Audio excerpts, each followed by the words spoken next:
What's up, y'all? We are live. Man, I got a fun stream for you guys tonight. 3 different subjects.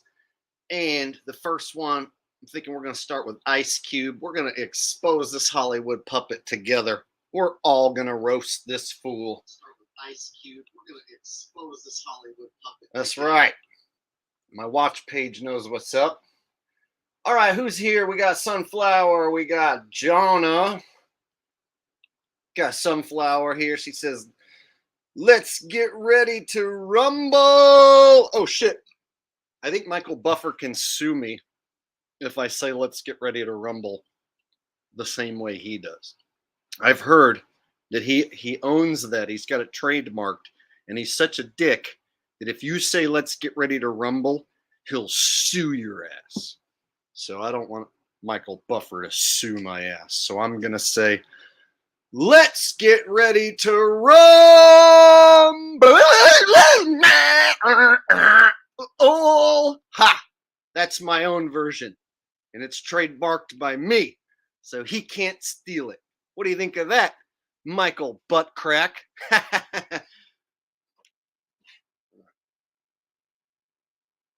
That's how we get this show started. Michael Buffer humor. All right. Oh, we got tons of cool people here tonight. This is going to be a fun stream, you guys. We're going to roast the puppet. We're going to talk about the alien invasion, the UFO whistleblower. Oh, did you guys hear? There's a UFO whistleblower, and he says that the government has alien bodies. So there you go. We always knew it was true.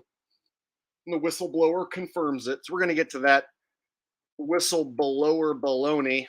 And then I thought we'd, in the later part of the stream, go over lab-grown meat, which is a serious subject. And I don't have that many funny jokes lined up for that part. We're actually going to get into some serious shit tonight and some fun stuff too. So nice show lined up for everybody. All right.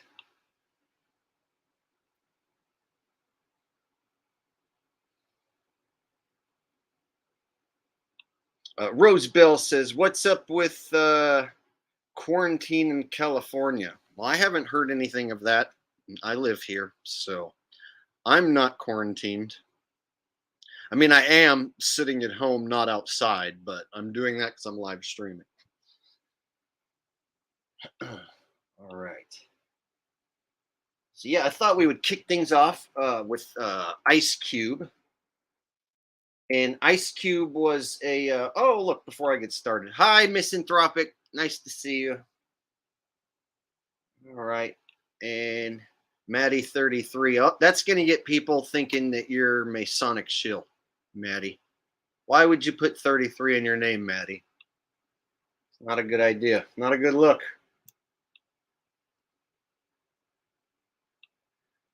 Italian Water says Chinese ding dong. Chinese ding dong. Are you saying you want me to sing the Chinese national anthem real quick? Okay, I'll sing the Chinese anthem real quick for all my Chinese subs. Ready? Ching chong, ching ching chong, lick a dick, lick a ding ding dong. Ching chong, ching ching chong, lick a dick, lick a ding ding dong. Me Chinese, me play joke, me go pee pee in your coat gong. All right, there you go. That is the official Chinese national anthem. You can look it up. All right. I know that's one of Jonna's favorites. I've actually had Jonna pay me and request that I do that. She liked it so much that she's like, Jake, I'm going to donate money. I want you to sing the Ching Chong Lick a Dick song to my sister on her birthday. That's a thing that happened. All right. You guys having fun? Who's having fun? Oh, got our first super chat of the stream coming in. Like I passed it right on by. Sunflower coming in with some Canadian scratch, and she says, let's get you started. Let's get you started. Ha! Let's get you started in here. Let's get retarded. Ha! Let's get retarded and queer. Let's get it started. Yeah! Let's get it started. Wah! Let's get it started. Ah! And queer, retarded and queer. Let's get it started in here while we're drinking a beer, being retarded and queer. All right. Can't help it. Can't help it. Sometimes once I start being silly, I can't stop. But it's genuine silliness. It's not scripted silliness, all right?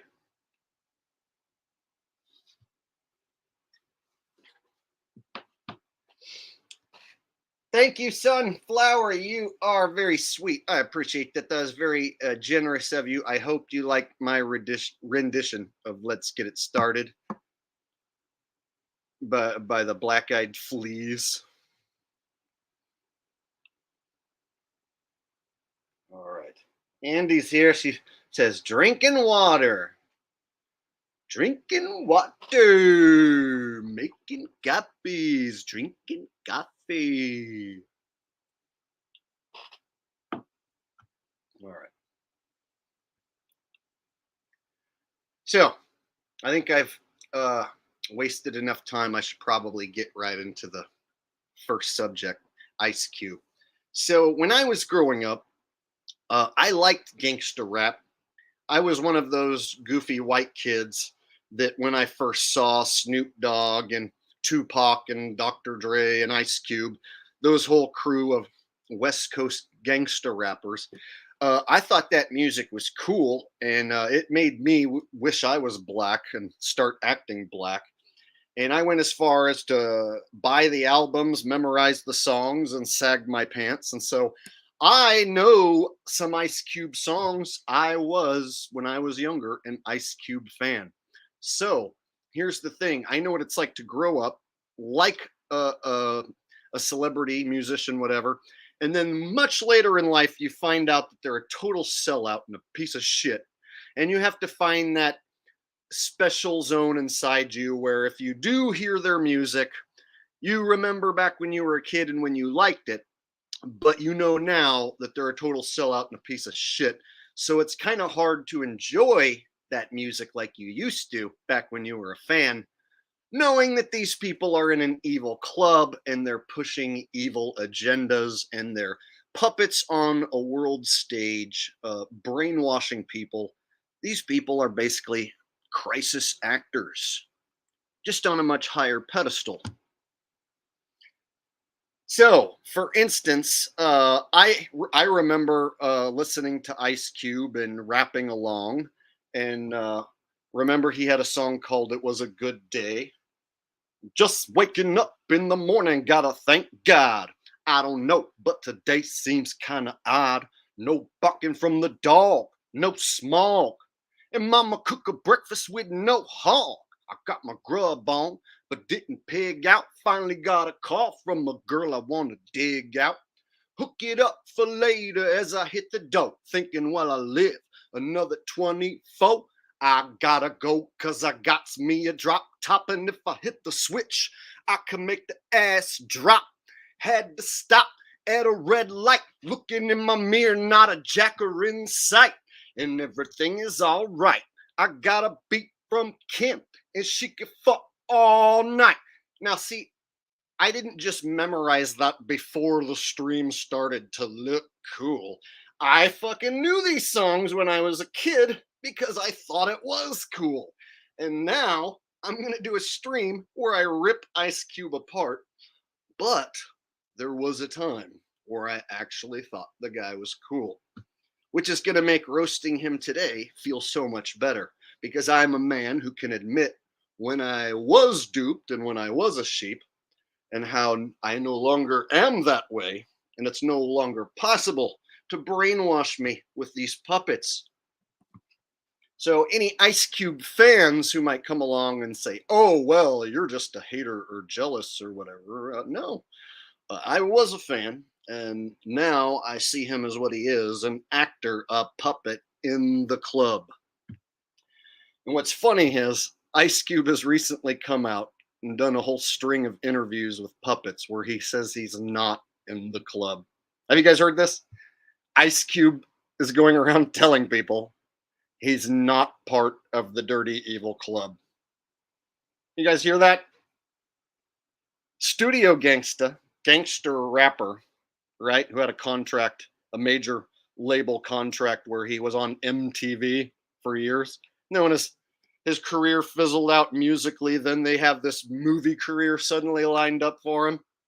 He starts out as a gangsta doughboy, whatever, in the movies, but then eventually he starts taking roles as like the dad in a comedy family movie. Are we there yet? Doing sitcom appearances on family friendly shows. I mean, what kind of gangsta is he really?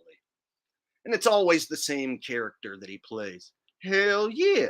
Oh, hell no.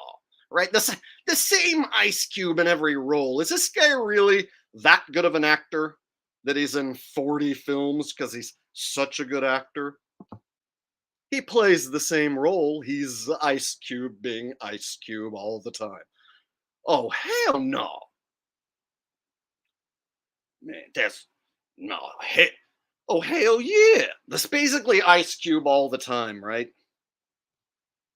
But we're to believe he's now going to call out the gatekeepers. He's going to tell us the truth. He's going to spill the beans about the dark side of Hollywood. Okay, Ice Cube. Let's hear what Ice Cube has to say, you guys. Here he is. So last month, straight from the Cube himself. All right. And this is fair use. I'm going to use some Ice Cube clips and give my criticism. And this is a comedy channel, and I'm going to do some parody of Ice Cube. And this is also for news reporting. And anything else that is a loophole to get me out of a copyright strike is what I'm going to say now, just in case it somehow works. Okay. Let's hear from the man himself, Ice Cube, why he's not in the club. Yo, what's cracking? You know what it is. It's your homeboy Ice Cube. And some of you may not have realized that I'm not part of the club.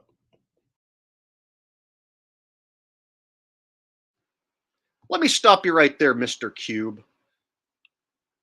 Bullshit! Fuck you, bullshit. You're lying, scumbag, shillbag, full of shit. Not gonna have it. You're in the club, and you're gonna come right out in the first 10 seconds and say, some of us may not realize it, but you're not in the club. Hey, wait a minute. Didn't you do, like, I don't know, 40 movies?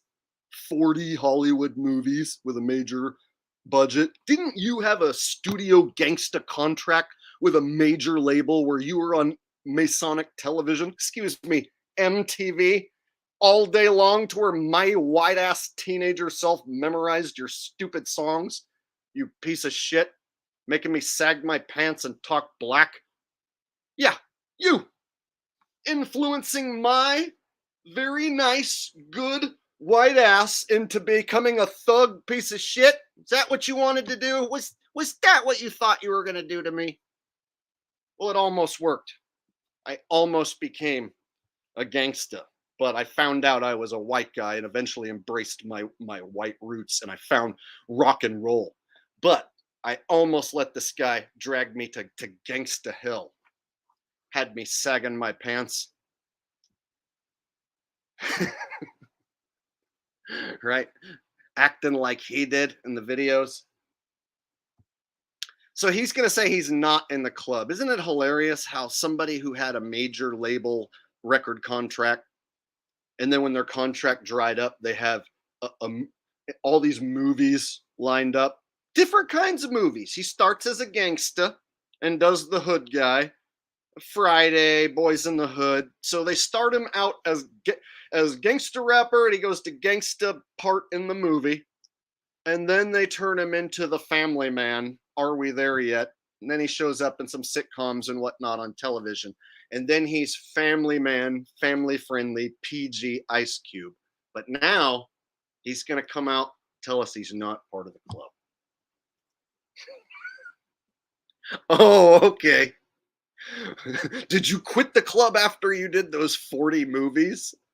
Can you just quit the club and then come out and then tell us that you're not in the club and then do interviews with all the mainstream puppets and not be in the club? Seems to me if you weren't in the club, then they would just straight cut you off. In fact, if you're not in the club, they can find someone who looks like you, replace you, and that person will be in the club. All right, before I get too far off topic, let's get back to the man telling us why he's not part of the club.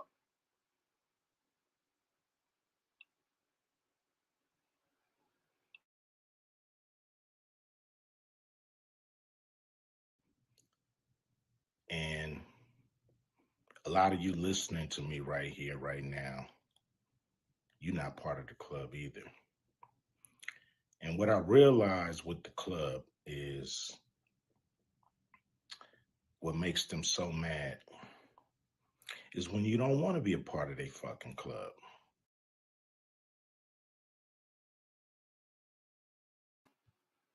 I'm sorry. I'm sorry. I can't stop but laugh, dude. Like Ice Cube, bro. You're talking to your audience saying that they're not part of the club. Well, no shit. They don't let low level idiots who are Ice Cube fans in the club, moron. So here he is, a guy who's in the club, right? He's done 40 Hollywood movies, had the studio gangster rap career, was all over MTV, and he's going to say, I'm not in the club. And you who are watching, you're not in the club either. Well, no shit. No shit. The people who are watching you right now aren't going to be in the club, moron. And then he goes on, oh my God, that last part.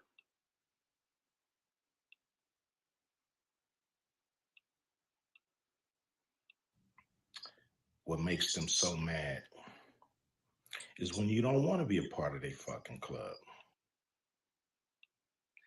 Oh, yeah, man. If you don't want to be in the Illuminati, they hate you.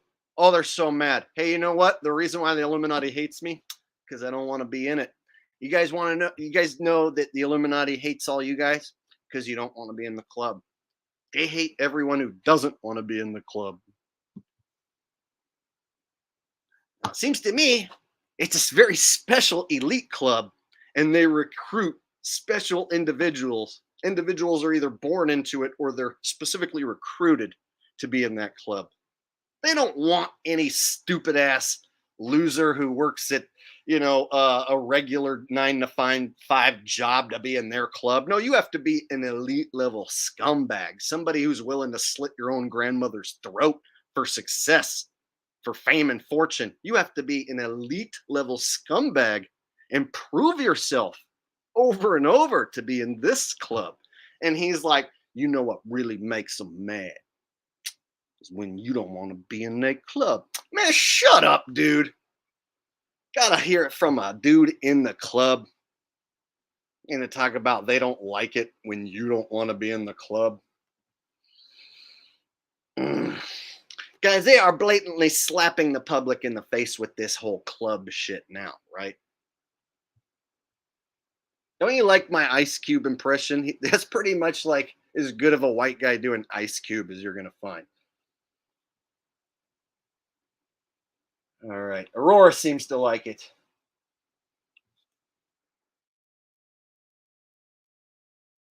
Oh, this guy right here was here earlier saying he's a longtime subscriber of mine, but he's going to unsubscribe if I talk shit about his man, Ice Cube.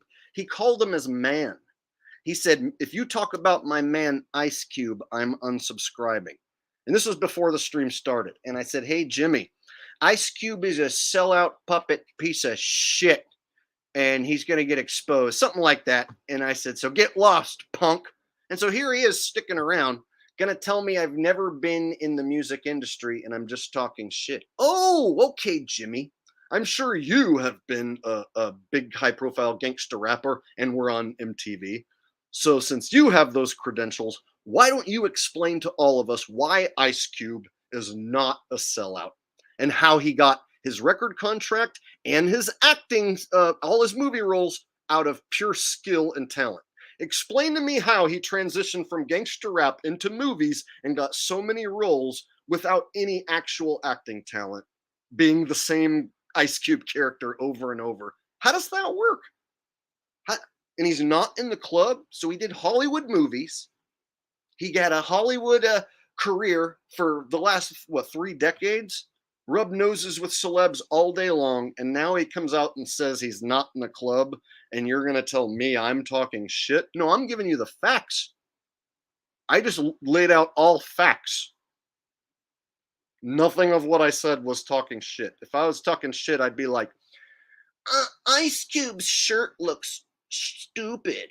I don't like the way Ice Cube's beard looks. That's talking shit. Me saying he's a sellout puppet on the world stage, studio gangsta, and talentless hack who has no acting skills, who is given a shitload of Hollywood movie parts because he's in the club. Those are facts. That's not my opinion. I'm surprised someone loves Ice Cube enough that they're here going to get ridiculed by me live. You care that much. You're not going to find many people here who agree with you, bro. You're in the wrong place. So when you said you were going to unsubscribe from me, if I talk shit about your man, why don't you be a man of your word, unsubscribe, and get lost, bro? I'm going to go on for like the next 45 minutes about Ice Cube being a sellout piece of shit. So up to you whether you want to be here. Okay, Mass Martyr says, "What if he whacked Eazy-E to get in the club with his Lethal Injection album as the record?" Yeah, there's a lot of theories with Eazy-E. Of all the studio gangstas, I would say Eazy was probably the most authentic. And at some point, maybe he rubbed someone the wrong way on the inside, whatever, and they had him taken out by who knows who, and then they said he died of AIDS. Right. So when you look at like those gangster rappers in the 90s that blew up and they're still around, like Snoop Dogg, Dr. Dre, Ice Cube, and then ones that died like Tupac, and then Eazy-E, all of them have connections back to some real evil people and evil industries. Right. So Tupac is a death faker, Hollywood actor, trained actor, ballerina who pretended to be a thug. Snoop Dogg is still in the club, still plays the part of being a former gangsta and a gangsta rapper. He still maintains the story of Tupac. So all these guys are intertwined in the same club and the same lies. So I don't see Ice Cube coming out and saying anything of real value or truth. Instead, he's just saying he's not in the club. Thank you, Mass Martyr. I appreciate that.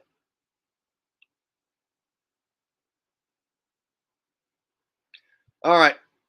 Let's hear more of why he's not in the club. That pisses them off.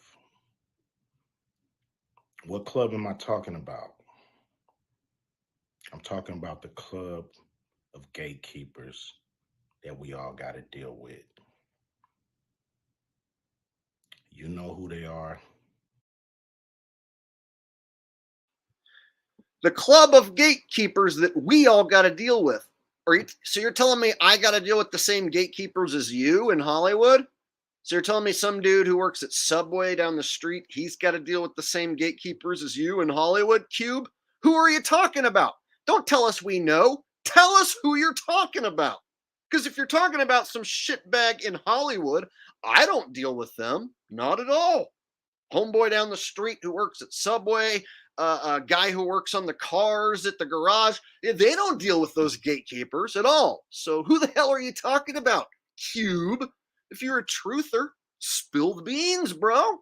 Let's hear the names. Tell us about these gatekeepers. I gotta know.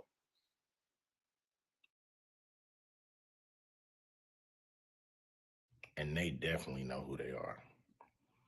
A lot of people would be like, what? Who? Come on, man. Stop playing. A lot of people be like, what, who? Yeah, tell us. Come on, man. Stop playing. So you're not going to tell us? You're going to say there's gatekeepers that we all deal with, and we know who they are, And some people are going to say they don't know who they are. Who are you talking about? Come on, man, stop playing. Bravo, Ice Cube. Wow, that was amazing. You tell us that there's these gatekeepers who we all know, but some people say that they don't know. But come on, man, stop playing. Right. That's a man of truth there. Really spilling the beans, really blowing the whistle on the dark side of Hollywood, telling it like it is. You know, those gatekeepers. You know who they are. No, we don't. Who are you talking about? Come on, man, stop playing. So he wants you to just fill in the blank, come up with your own people.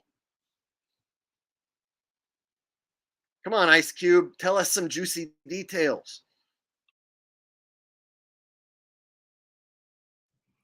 So ever since ever since I put out the contract with Black America, you know they've been fucking with me. Here and there, this and that. But it's cool, you know.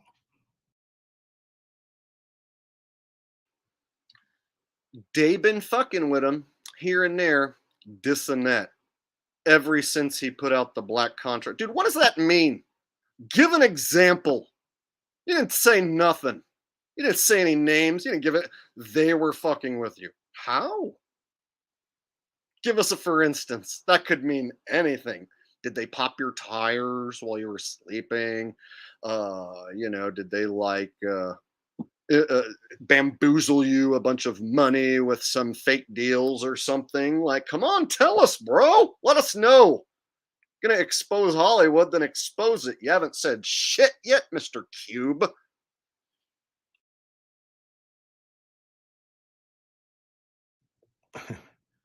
I expect that. Um, I've been working with, on the big three for a long time, and you know how they've been fucking with me with that. I done made it, plain, simple, and clear what they've been doing. No, you haven't. You've been beating around the bush and you haven't said a damn thing. What do you guys think? What has Ice Cube divulged so far? Has he said anything of truth? He said he wasn't in the club, which is a provable lie. You can't get to the point where he's at and not be in the club. It's impossible to be in the seat where he's at and doing the interviews with the people that he's doing the interviews with if you aren't in the club. It is a physical impossibility. So we know that's a lie. So what else has he said so far? There's gatekeepers. Yeah, we know that. I've talked about gatekeepers and I've exposed them and I've said their names. He won't say their names.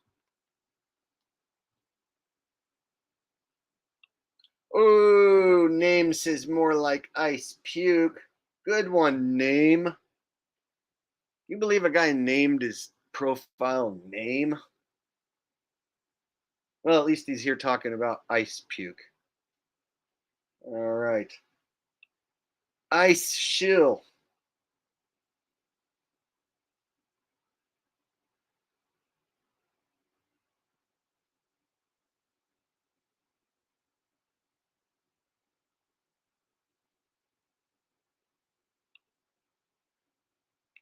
Glat Flobe says, how gangster is it to take it up the tailpipe? I don't know. You tell me. How gangster is it? Oh.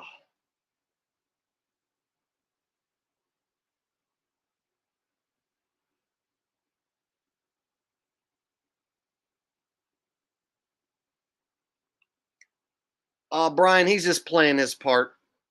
I'll go on to prove, beyond a shadow of a doubt, this is all part of a big role for him. Uh,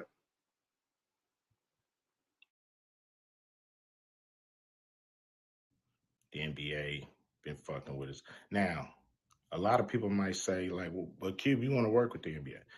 Really, I don't give a fuck about working with the NBA. What I want them to do when I say work with us is to stop working against us. Stop doing that bullshit behind the scenes that we know you're doing.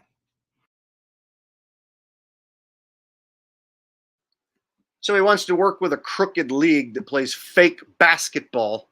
Oh, but he doesn't want to mention that part.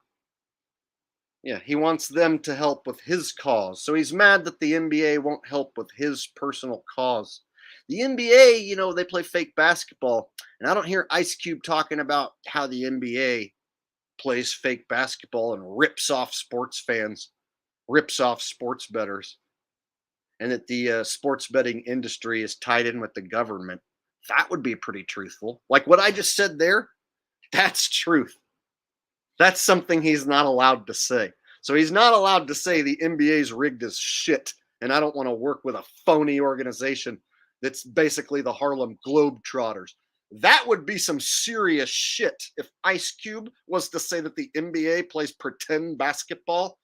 People would lose their I would be like, holy shit, did they just let this puppet spill that truth?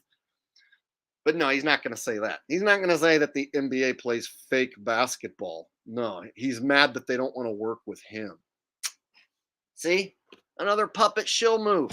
If you were a real man of truth, you would tell the world that the NBA is fake and scripted and rigged, and that they're duping everybody who thinks it's real, and they're stealing people's money, and that the betting industry is tied in with the government. And so the sports leagues have it in their best interest to rig the games so that they can steal as much money off the sports bettors so that they can split that money with the government who allows the legal sports betting to happen. But you won't hear that from Ice Cube.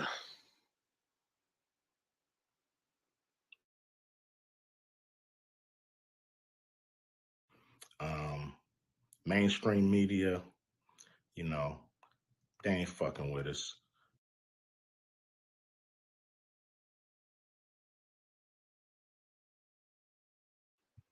See how he just casually lies? Just a pathological liar. Mainstream media ain't fucking with us. Bro. Okay. Hold on.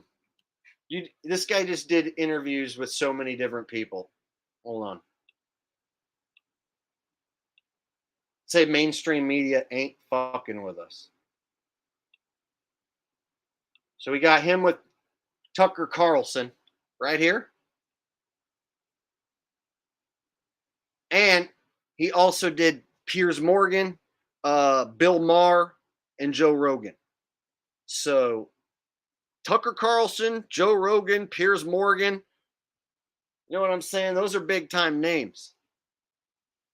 Bill Maher, yeah, all those are total puppets on the world stage. So to say that the mainstream media isn't fucking with you, dude, you can't line up those interviews back to back to back unless you're in the club, right? Piers Morgan, we're gonna watch this, or excuse me, Tucker Carlson. We're gonna watch the Tucker Carlson interview right here next. But for him to lie and say he's not getting any mainstream media attention, mainstream media ain't fucking with me. Ain't messing with me. Yeah, dude, what are you talking about? You get to, if you're on Tucker Carlson, that's mainstream media, dude. That's not alternative media. So he just straight up like lying right out of his ass, man. Like that's just a very easy. You can look up Ice Cube interview and you'll see. In the last month, he did Tucker Carlson, Piers Morgan, Bill Maher, Joe Rogan. All those are shills and puppets.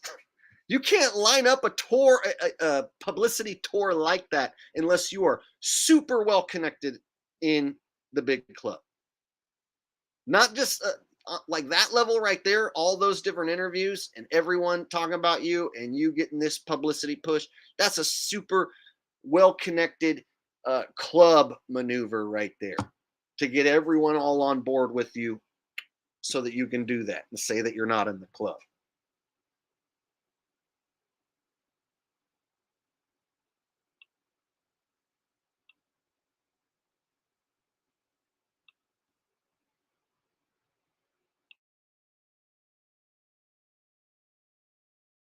And that's cool. We can do it ourselves. You know what I'm saying? We still on the rise without these motherfuckers. So we don't need them. You don't need them.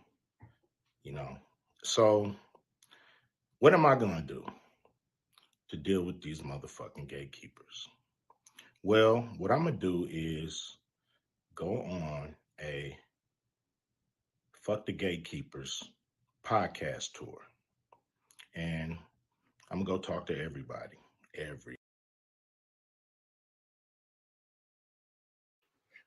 He's being blackballed by the mainstream media. So he's going to go on a fuck the mainstream media and gatekeepers tour and get promoted and go on mainstream media. Yeah, he's going to go on mainstream media podcasts like Joe Rogan. Joe Rogan is not alternative. He's not fringe. He's mainstream media. I don't care what anyone says.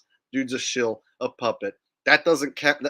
So you can't go on a fuck the podcast tour and talk about gatekeepers on Joe Rogan and have anyone who's been in the conspiracy game and knows their shit take you seriously.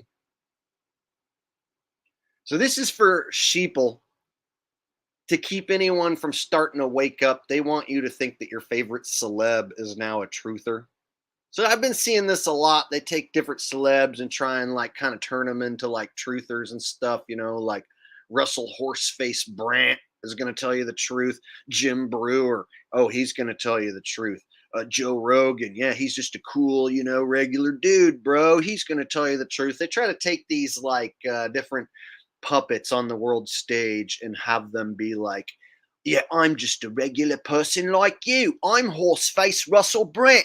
They're trying to traffic children and it's terrible. And I want to stop them because I have a horse face and I've done Hollywood movies and I think that there's an evil side of Hollywood. So I want you to follow me by listening to me and we're going to do nothing about the problem.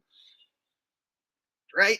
They want you to follow some Hollywood schmuck and think that you're getting some nuggets of truth. That's kind of their new deal. They don't want anyone like me to be looked at as the man of truth.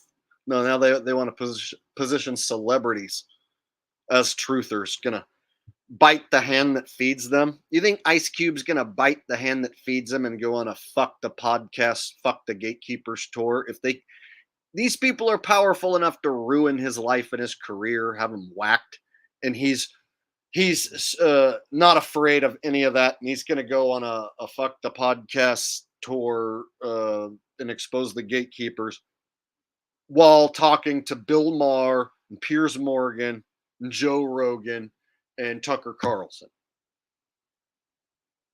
Yeah, man. Yeah, I'm sure that's going to work. He's going to bring Hollywood to its knees. Ice Cube's going to save us. You guys hear how Trump is going to save us with his plan?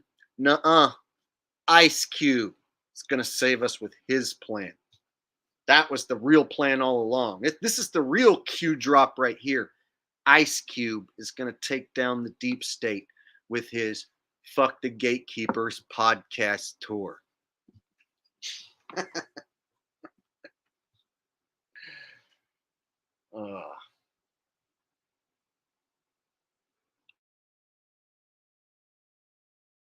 Everybody, you know, and get a chance to get my message out to the people.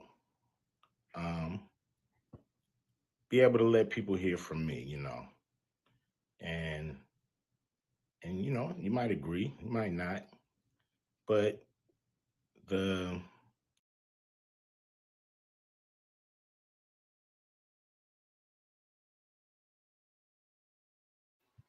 Such a talent for public speaking. Yeah. You know, like, I just want to get my message out there. Yeah. And like, you might agree, you might not. Yeah. But yeah.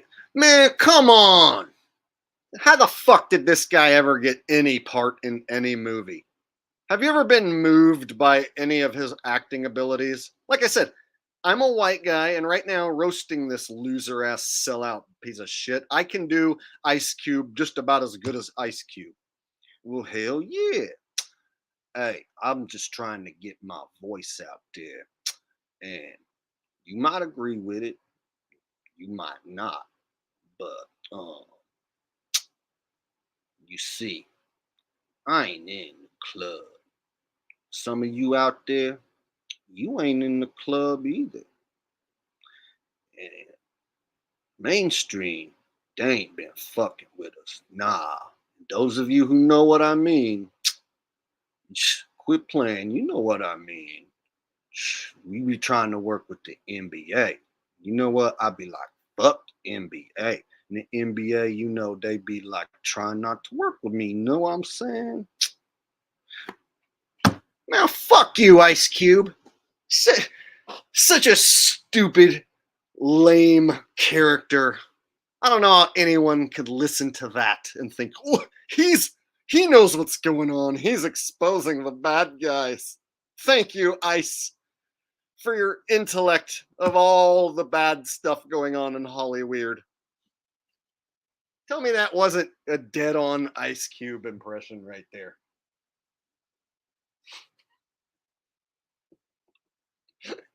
Right? Right? If I had a realistic enough Ice Cube mask, I could have totally played a prank on the world right there. Give me the Ice Cube mask and the proper contact lenses, right? I could totally fool the world and dupe the world. It's easy. All you got to do is talk real slow and have the vocabulary of like a 12-year-old from 1991 who just bought an Ice Cube album and listened to it all day long. Just stay in that mind frame. Just pretend you're a teenager and it's 1991, 2, 3, and you are listening to Ice Cube all day long and you want to be Ice Cube, and and he's just stuck on that fucking mentality forever in all his roles. Pathetic. Yeah, you know.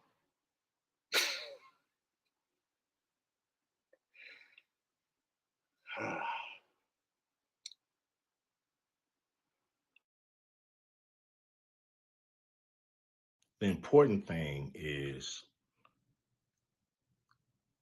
for me to go on these platforms, say what I feel about what I think. And, you know, some people may get pissed off because I'm going to talk to everybody. I'm not playing. And Yeah, again, how is that possible, Mr. Cube? You said that the mainstream wasn't fucking with you.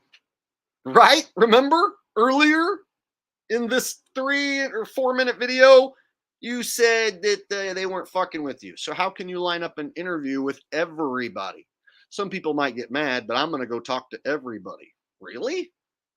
Even like white hunky ass Piers Morgan and Tucker Carlson, you're going to go talk to them too? Wow. How did you do that?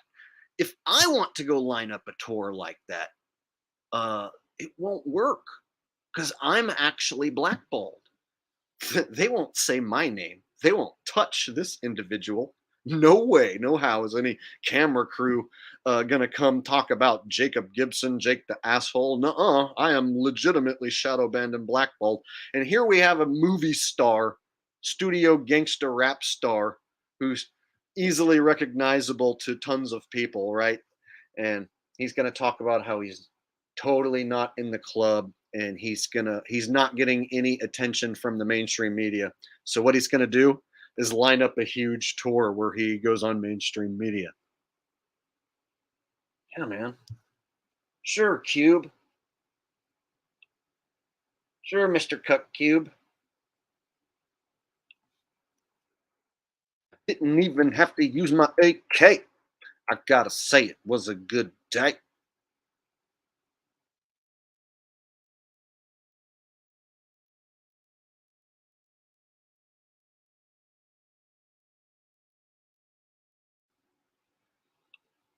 Called up the homies and I'm asking y'all, which part is y'all playing basketball? Get me on the courts and I'm trouble. Last week, fuck around and got a triple double. Freaking niggas every way like MJ. I can't believe today was a good day. See? See, I grew up listening to Ice Cube, and so when I know his voice already, it's really easy to imitate him. So it feels weird all these years later to be roasting him for being such a sellout piece of shit. I never knew when I was a teen. I just thought of something, guys. This is hilarious. Here's a funny thought. Imagine me as a teenager listening to Ice Cube, and then 40-year-old me from now shows up and says, dude, that guy's a total sellout piece of shit. And he's just an actor, and he's going to end up doing a bunch of movies. And he's totally lying about being a gangster. So eventually, one day, you're actually going to do a stream in front of hundreds of people and tell everyone how much of a piece of shit that guy is. Just letting you know, Jacob from the past, that that's what you're going to do one day. I'd be like, what? Who are you? What's going on? I don't know what I would do. But that's a funny thought. It won't ever happen. I'm not going to actually get to go back and talk to old me. But there was a time where I was listening to a Walkman, a cassette tape on a Walkman to like Ice Cube tapes. And if 40-year-old me would have showed up and showed me what Ice Cube is going to become and spilled this all out for me, it would have blown my mind. All right.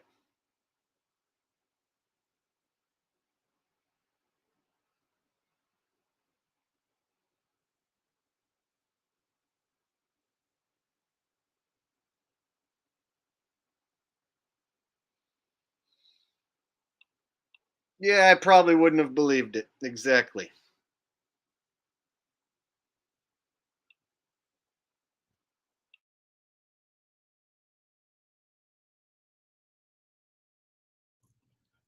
It's gonna be a crazy summer. It's gonna be fun.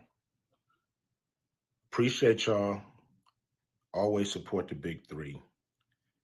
Hopefully I'm doing stuff that you guys dig. I'm not doing this for me. I'm doing this for people that's bored as fuck in the summer with summer sports and want something cool like the big three. So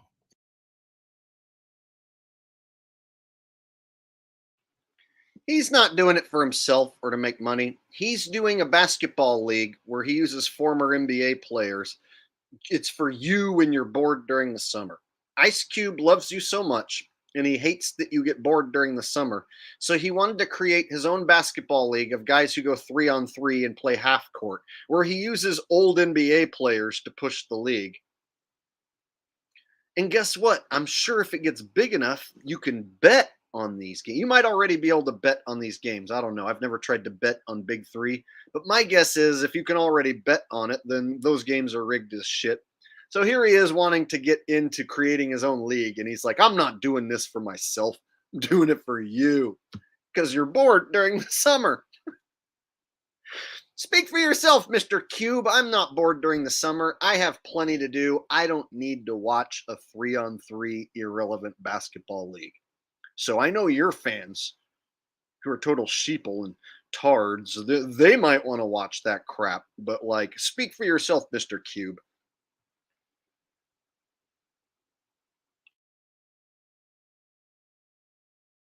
here we are. Appreciate you. Much love, much respect from your homeboy Ice Cube. Remember that.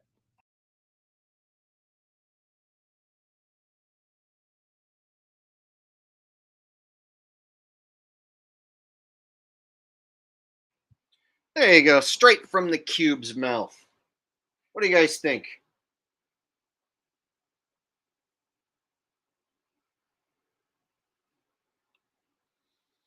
Yeah, big club move for sure. Have someone in the club come out and talk about how they're not in the club and then have them say nothing as if they're exposing the club. Yeah, yeah, sure, sure.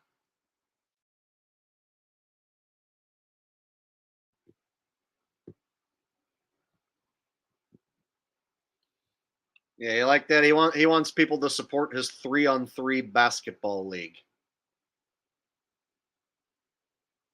I'm sure it's all because he wants you to not be bored during the summer, just as he says. He's not trying to make any money on it. No one's trying to make any money. It's to cure your boredom during summer.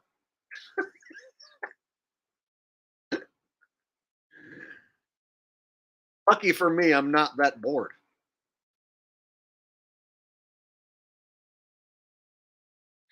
Melted Truth says, "Hey Jake, damn it, I missed a bunch. Yeah, you missed a lot of me bashing Ice Cube, but it's very basic, and we still have the Piers Morgan interview to get to, so you haven't missed all of it. And that's the only subject that I've talked about. So you haven't missed any of the other subjects yet. So basically, I just bashed Ice Cube for saying he's not in the club and basically said he's in the club. So before we watch the Piers Morgan interview, let me bring up just a quick little Wikipedia to show you guys, like, all the different movies and shit. Stuff like this, you can trust Wikipedia to get right, a list of movies that Ice Cube did. So this guy's done a ton of movies: Boys in the Hood, Trespass, Dangerous Ground. They started him out with like gangster roles and he's a homie from the hood type character, and then they branched him off into being like a different sort of role, but he was always like playing himself. Basically, he was never much of a departure from himself. So here's one. How many movies did Ice Cube play in? Film and television career since 1991. Ice Cube has acted in nearly 40 films, several of which are highly regarded. Some of them, such as 1992 thriller Trespass and 1999 war comedy Three Kings. Oh yeah, that one was like George Clooney. Doing a movie with George Clooney, but you're not in the club, right?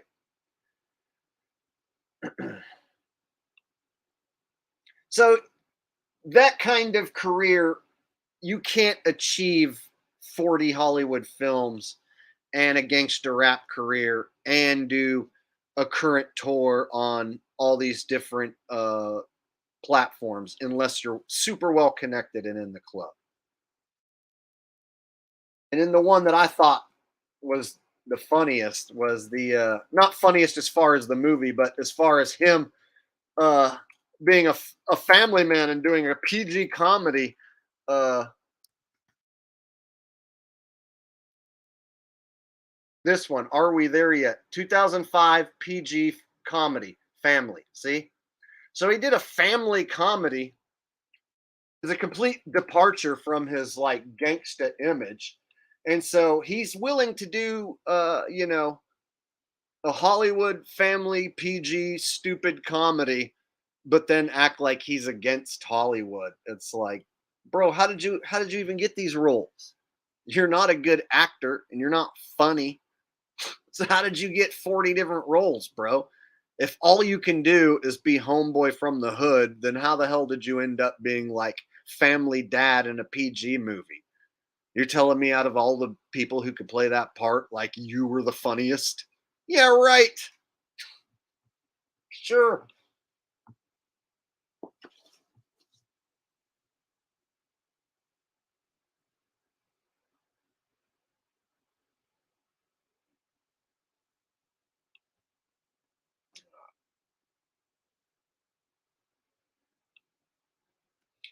Yeah, Snoop Dogg, Dr. Dre, Ice Cube, Tupac. When you find out none of those guys are gangstas, that all their hood credentials are basically made up folklore.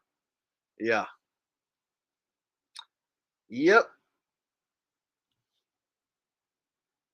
Snoop Dogg had to like do his old gangster rap routine at the Super Bowl 2 years ago. So not this last Super Bowl before.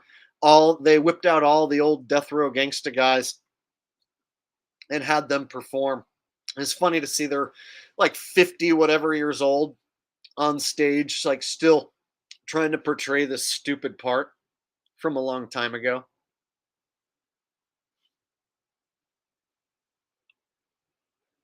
All right.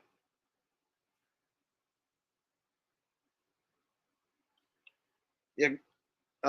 Dr. Dre, when you go back and look at the old album covers before he was into gangster rap, he used to have like a Jerry curl, and he used to wear lipstick and makeup and shit. He used to look like a total fruit. So there's a Easy E lyric that said, uh, saying on his own album cover he was a she thing. Yeah, the record ain't nothing but a G thing, but on his old album covers he was looking more like a she thing. All right.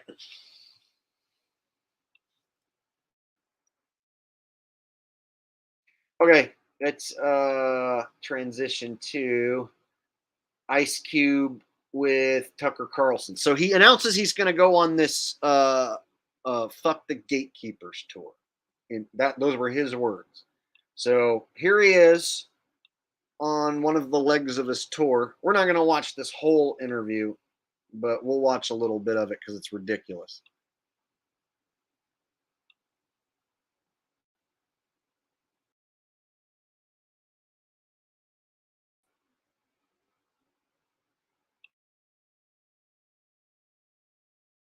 So why would you be doing this of all interviews? I mean, you could do an interview with anyone. You're doing an interview with me. Obviously, you're going to take abuse for doing that. Like, why would you do that? Because I think it's silly not to talk to people. I think whether we agree or not, Right? that has nothing to do with it. You know, it's like this is what it's all about. Let's talk about it. Let's debate. And you know, I've been shut Wait, out. that sounds like right-wing extremism and whataboutism. What?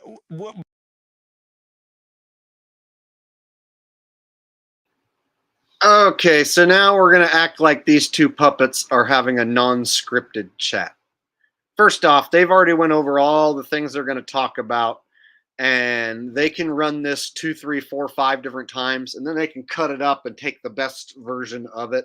So they could have sat here and rehearsed this a few times, went over each of these questions and a few different times, took a few different takes. So whenever you see an interview like this that's clipped up and going back and forth, just know it's been edited to look and come out a certain way.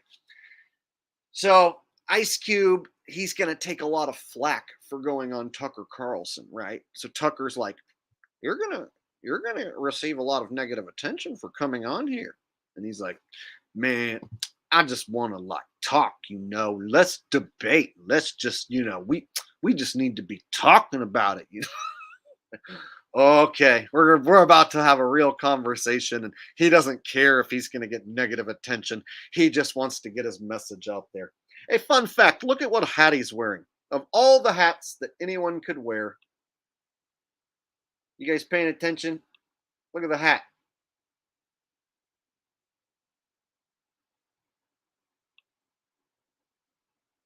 Sorry. It's a Monster energy drink hat. Monster energy drink hat. Let me just go off on a rant here for a second. So he's going to go on Tucker Carlson. This is going to be seen by, like, I don't know, theoretically millions of people. And out of all the hats that he can wear, he chooses a Monster energy drink hat. Because Monster energy drink tastes so good, because he loves it so much, because the logo is so cool. What does that logo really mean? Does anybody know what that Monster energy drink logo means? Anybody? Louis knows what's up. So I'm going to show you guys a quick clip from a lady who was ahead of her time, who broke down the Monster Energy logo.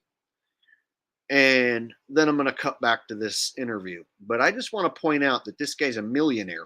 He can wear whatever he wants if he's his own man. And out of all the hats that he could possibly pick, he chooses a poison, terrible drink that is not good for you in any way. So even if the symbol wasn't satanic, which it is, but let's say even if the symbol wasn't satanic or associated with 666, the drink itself is still sugary chemical shit that children shouldn't drink and adults shouldn't drink. You shouldn't drink it. It's garbage. So the fact that he's going to promote basically poison devil piss on his head to millions of people, it's not a very good look to those of us who are actually awake to what's going on.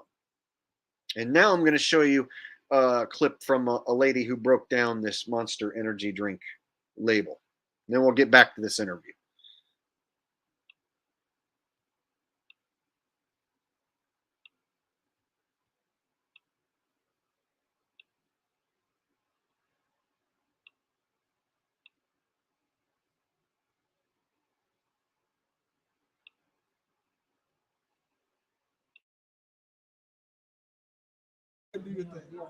Look at your M closely.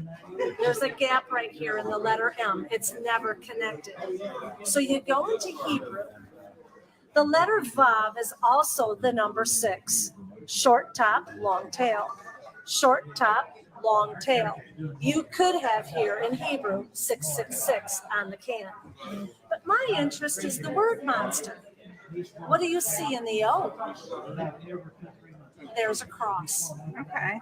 What has Christ got to do with an energy drink, let alone the name Monster?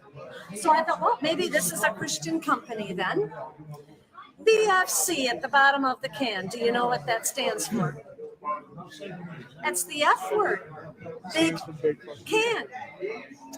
In fact, they write it on the side of the can, so I know that's the F word. Okay. Now, do you know what a MILF is? Yes. That's on the box.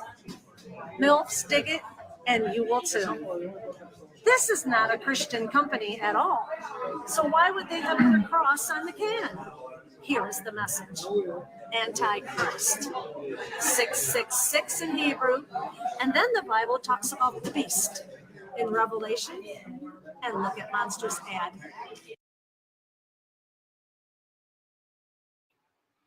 Now, some people could say that lady's stupid. She's full of shit. Okay, but my point still stands that it's sugary, chemical-laced poison that you shouldn't drink and children shouldn't drink. So when you add what this lady's talking about, which I do take seriously, I think this lady's dead on. When you take that into consideration, and then you look at what Ice Cube decided to wear on his head, and you know what Ice Cube fans will say? Nah, bruh, he just think that the hat looks cool. Nah, man, the hat be looking fly, man. The hat be looking dope. That's why he wear a Monster Energy hat, because it look good. Is that going to be your excuse? Because it look good?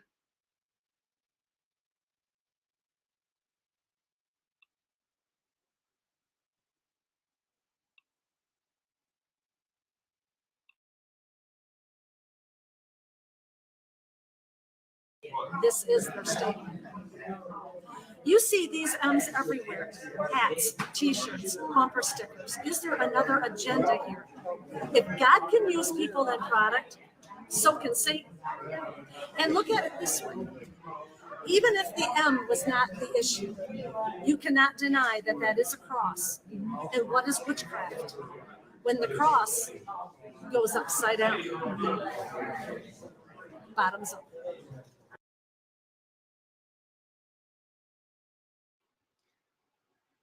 That's an old video right there. That lady was like putting this stuff out like 8 years ago.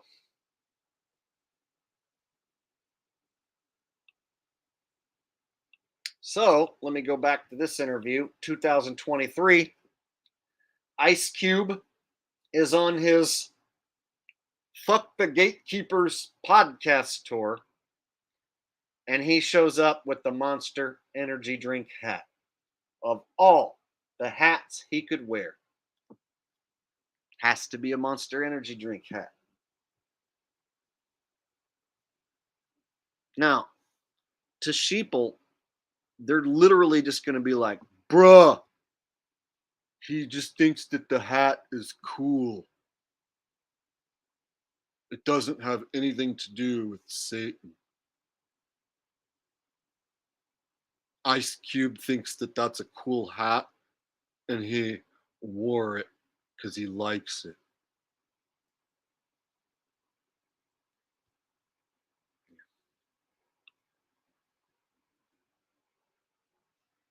Yep, that's what your stupid ass sheeple friends and family will say. If you show them the Monster drink lady and then show Ice Cube wearing this, they'll be like, "That's a reach. Maybe he just likes the hat."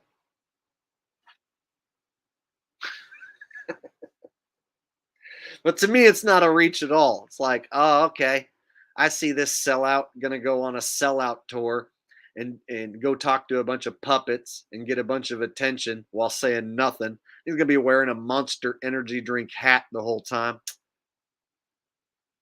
Makes perfect sense to me. You like that? Yeah. See, all my impressions are based on real life.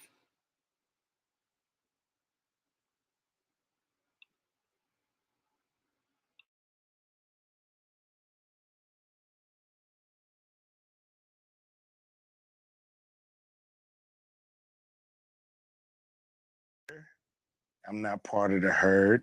I'm not part. Think whether we agree or not, Right? that has nothing to do with it. You know, it's like this is what it's all about. Let's talk about it. Let's debate. And you know, I've been shut Wait, out. that sounds like right-wing extremism and whataboutism. But I've been shut out. You know, some platforms will not have me on. Don't you love this look on Tucker Carlson's face where it's like I always feel like there should be crickets in the background. He's always like perplexed and he's like so into what the person's saying. He's like, well, he's pretending to be so into it. And he's always like,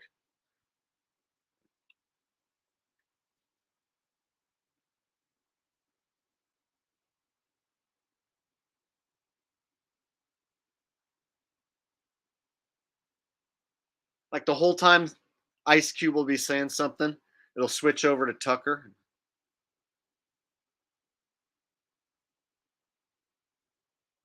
Yeah. I always hear crickets in the background, right? Like, brr, brr, brr, brr, brr, brr, brr, brr.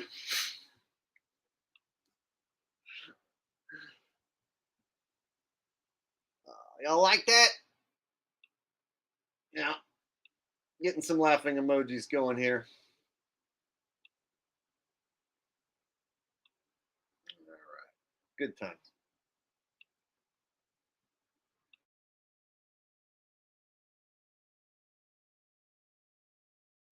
Oh wait, Ice Cube just said that he's been shut out of mainstream media and there's platforms that won't let him on. And I cut him off right then. So Ice Cube's about to tell us, you guys, this is going to be hilarious. Ice Cube's going to tell us which platforms won't allow him to speak his truth. Please, Ice Cube, let us know who are these platforms who are not letting you come on. We have to know. Why? They don't like that I'm, you know, an independent thinker. I'm not part of the herd. I'm not part of the go along to get along gang, so to speak. So, you know, I'm an outsider.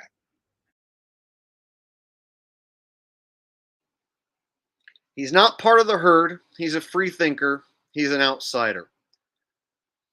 I don't know, Ice Cube. I haven't heard anything from you that would suggest that you're a free thinker. I consider myself a free thinker, and the stuff that comes out of my mouth is light years ahead of anything that you say, Ice Cube. In fact, I can do an Ice Cube impression where I just talk really slow, like a teenager, and try to sound basically um, like I never got past like the sixth grade, and that's you, Ice Cube. So I don't consider you a free thinker. And he says he's an outsider. No. You're in the club in Hollywood, and you do Hollywood movies, and you have people around you, and you are a millionaire, and you live in a mansion in the Hollywood Hills, and you've got several homes. I say, what are you talking about? You're not an outsider. You're a very well connected man. You can't be an outsider and do Tucker Carlson's show. Like if you tell Tucker Carlson that you're an outsider, then you're full of shit right away. You instantly debunk yourself. You can't be an outsider and have Tucker Carlson let you onto his program. See how that works? Just immediately debunk his own self instantly. Oh, I'm an outsider and I'm here talking to Tucker Carlson. Well, that would be impossible if you were an outsider. All right, so he's going to get to the point where he finally tells us who's blackballing him. And it's the best part. It really is. It's the part we're going to have the most fun with. At least I am. And so, you know, I'm not part of the club.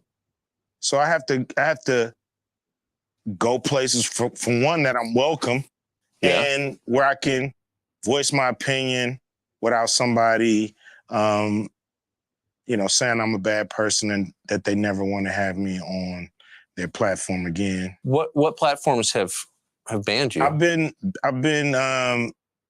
you know, I tried to go on The View.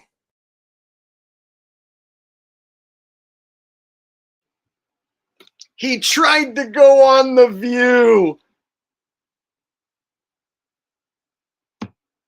You know, that program with those fat old cackling hens that nobody but, like, I don't know, stay-at-home moms watch. I don't know anybody who watches The View. And anybody in my audience here, like, we don't have a single thing good to say about The View. None of us would watch The View. And anybody who does watch The View is the worst kind of sheeple. So here he is complaining on Tucker Carlson that he's been blackballed from The View. He's not in the club, you guys, because he's been blackballed from going on The View. I don't even know who the hosts of The View are. I'd have to like look that up real quick. But like, it was always just an annoying cast of old fat cackling hens that, you know, and dudes in drag. So let me look up who's the cast of The View these days, so I can see who it is who's blackballing poor Ice Cube.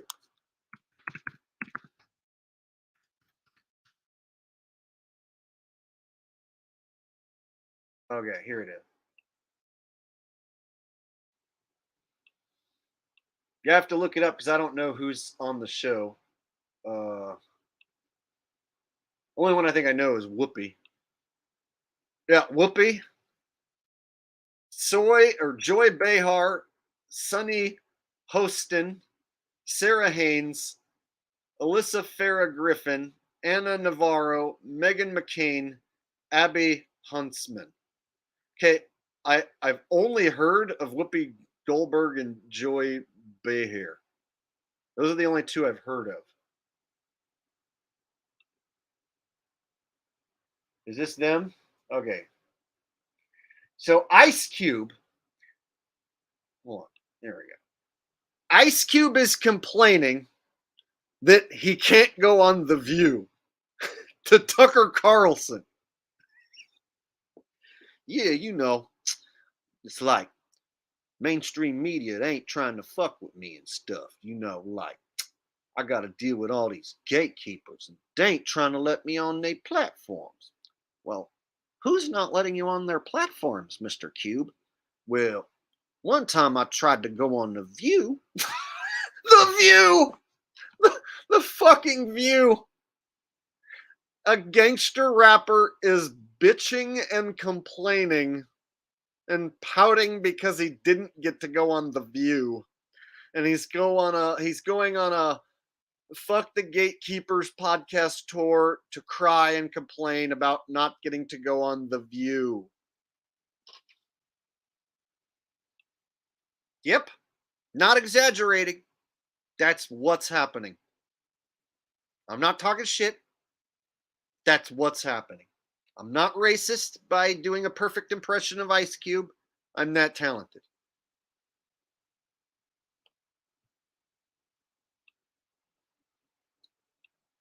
Oh, who else? Who else is blackballing poor Cube? I don't know about you guys, but I'm upset. That's pretty tragic to find out that those ladies, if you want to call them that, from The View, are not going to let Ice Cube come on and speak his mind without judging him. I just have never heard such a thing like that before. There it is. I'm just outraged. I don't know about you, but I think I might start picketing out in the streets that The View's not letting Ice Cube come on and talk.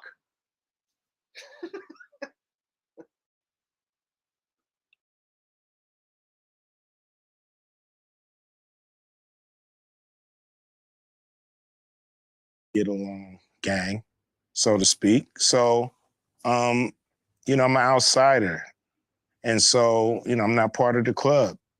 So I have to go places for one that I'm welcome and where I can voice my opinion without somebody, you know, saying I'm a bad person and that they never want to have me on their platform again. What platforms have banned you? I've been,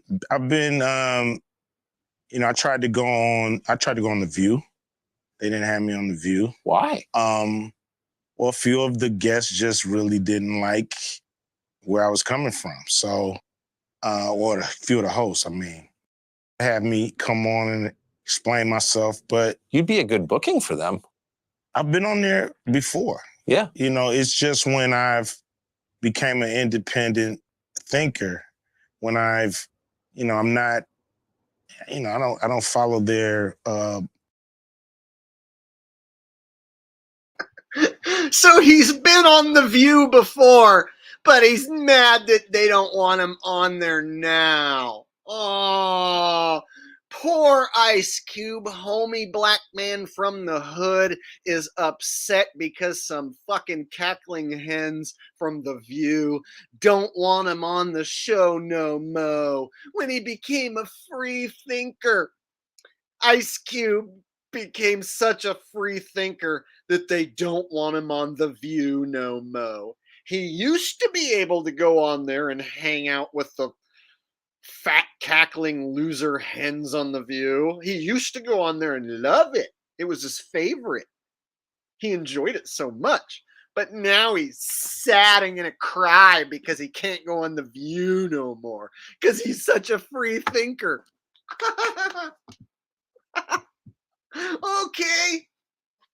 Okay. I love it. What a story.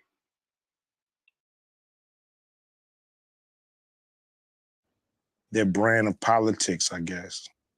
But if you can't think for yourself, then you're not really free, are you? No, you're not. You're not. But I've been excluded. I've been excluded on Oprah. You know, Excluded on Oprah? Get right the fuck out of town. Oprah? Oh my God. I've never heard such an atrocity in my life. He was excluded from not only The View, but Oprah too? Oh, how dare her? You know what, Oprah? Never watching your show ever again. I'm a longtime fan, Oprah, and I'm not watching no more after what I just heard my boy Cube say. The nerve! Oprah blackballing Ice Cube. How dare she? He has every right to be infuriated. If I was him, I might have to use my AK and bust a cap in her ass. I'm surprised Ice Cube doesn't even have to use his AK.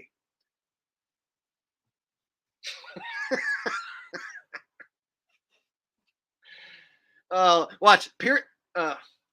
Tucker Carlson is about to act all astonished about what he said about Oprah. It's going to be the best part right here. Is Tucker Carlson's reaction to Ice Cube saying he's blackballed by Oprah.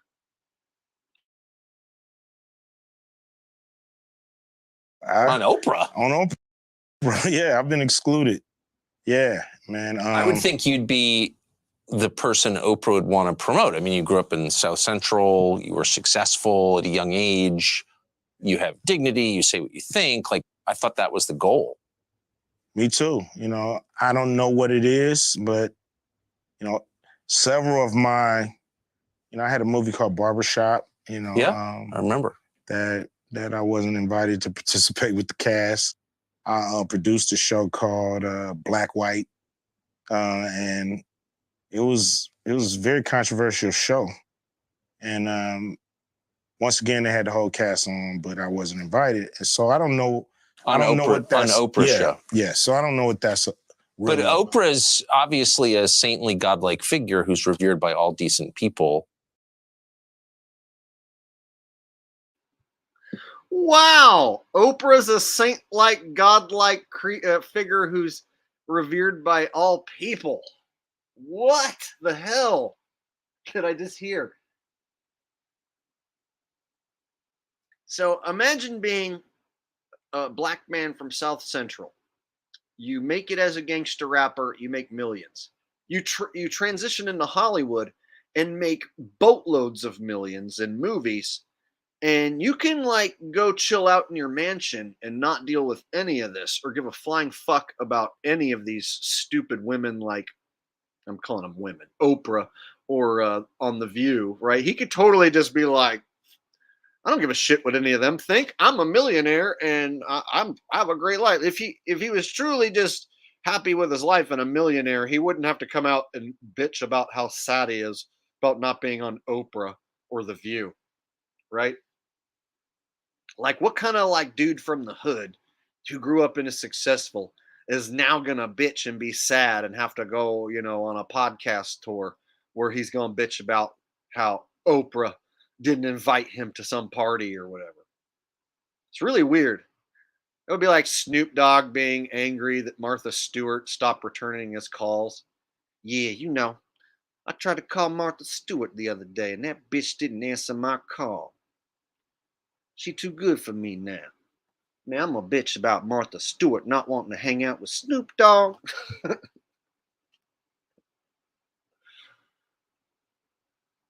Oh, poor Cube. The ladies from The View, ladies, I use that term loosely. The people from The View and Oprah don't want to deal with them. Seems to me if Cube was a man of truth and he really wanted to get back at Oprah, he could say that she's a man, but he won't say that, will he? Yeah. Imagine if Cube was to say Oprah is a man. That would be a big deal, right? That'd have been a truth bomb and a half, but he's not going to say that. Bet you his black ass is afraid Oprah might have him whacked. Ice Cube's afraid he'll get whacked by Oprah if he says that she's a man. You heard it here, folks.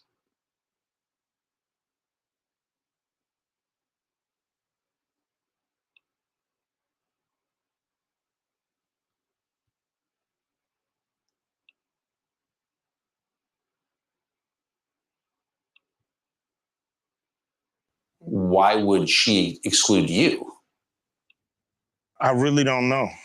That's something that I would love to find out. But I can't tell you, if there's a single thing that I've done or said to her. Have you noticed that it is more controversial to criticize Oprah than to burn the American flag? Really? Seems that way. I've never heard anybody criticize Oprah. It's more controversial to burn the American flag, or no. What did he say? We'll play that again.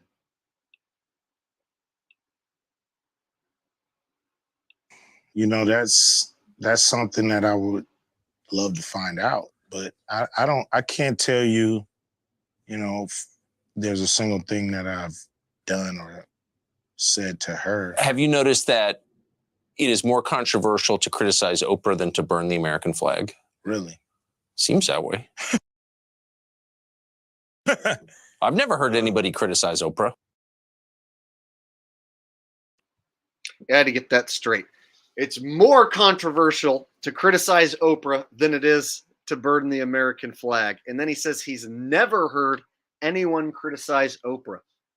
Well, Mr. Tucker Carlson, you've just never hung out with me and my friends. Hey, guys, what do you think of Oprah? Let's show Tucker Carlson what some people in the world think of Oprah. Guys, I'll post your comments, the best ones. What do you think of Oprah? Tucker has never heard anyone criticize Oprah ever in his life. And it's more controversial to criticize Oprah than it is to burn the American flag. So I'm asking you, my audience, what do you guys think of Oprah?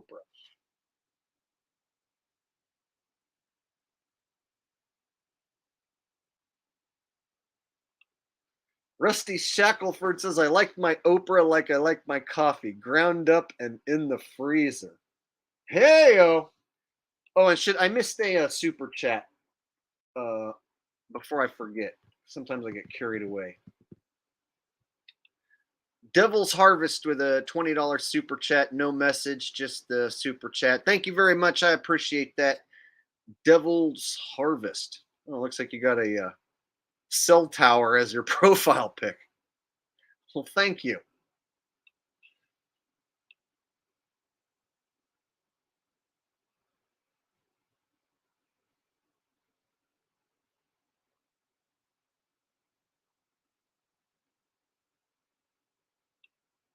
Yeah, Bean Dean, I would have to agree.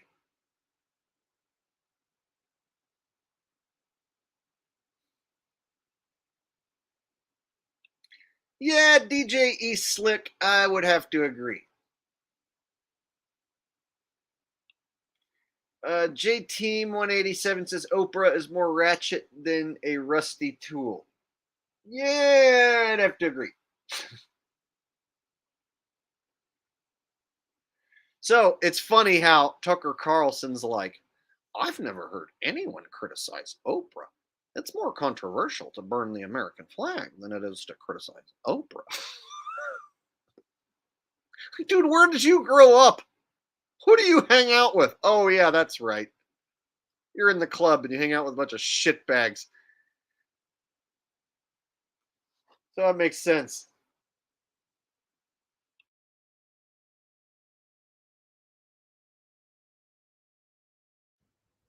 Do you think it's political or do you think it's deeper than that? I mean, you're not like a right winger. No. No. No. You don't even seem that political. No, I'm not really. I'm pretty much, just want to do right by the people, So if that comes through political means, that comes through the private sector, wherever it comes, I'm down to work with whoever's down to do something right for the people. So I remember reading you say something along the lines of, I didn't vote for Trump. I'm not a Trump voter. You actually attacked Trump at one point, but you were willing to meet with Trump. Do you think that crossed a line? I think some people didn't like that, but I think it's idiotic. Enemies meet. Right. They talk. I'm pretty sure there's some communication between Russia and the Ukraine right now. So now here he is pushing some fake war narrative. So I'm not going to sit here and watch this entire thing. But I did want to show you guys how he's doing a tour with mainstream puppets, like after saying that he's been blackballed. And then when he really gets down to it, who have you been blackballed from? The View and Oprah.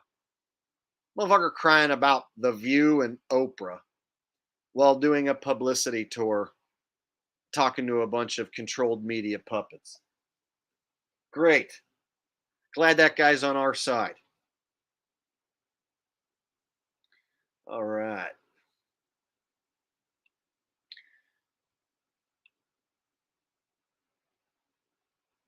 So we'll transition away from Ice Cube. We talked about Ice Cube for an hour and a half, so we'll go ahead and transition into the UFO whistleblower shit. If you guys notice, there has been a uptick in the amount of whistleblower coverage for UFOs and a lot more like alien-related stories. It wasn't long ago, a few weeks back or a month ago, the Las Vegas backyard alien story was big.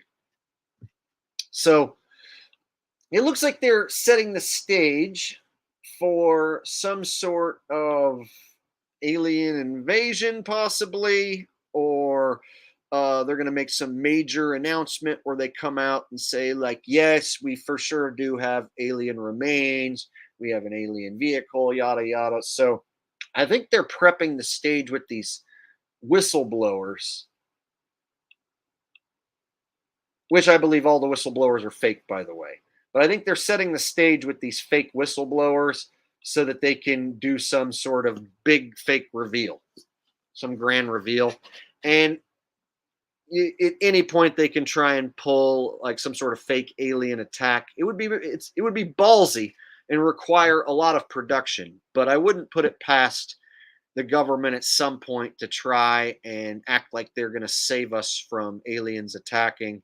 And they could even go as far as to say, stay inside, lockdown, quarantine, don't go to work because we're being attacked by aliens. The same way they could say, you know, COVID is the reason why you need to lock down. Now they can say aliens are a reason to lock down, or climate change is a reason to lock down. So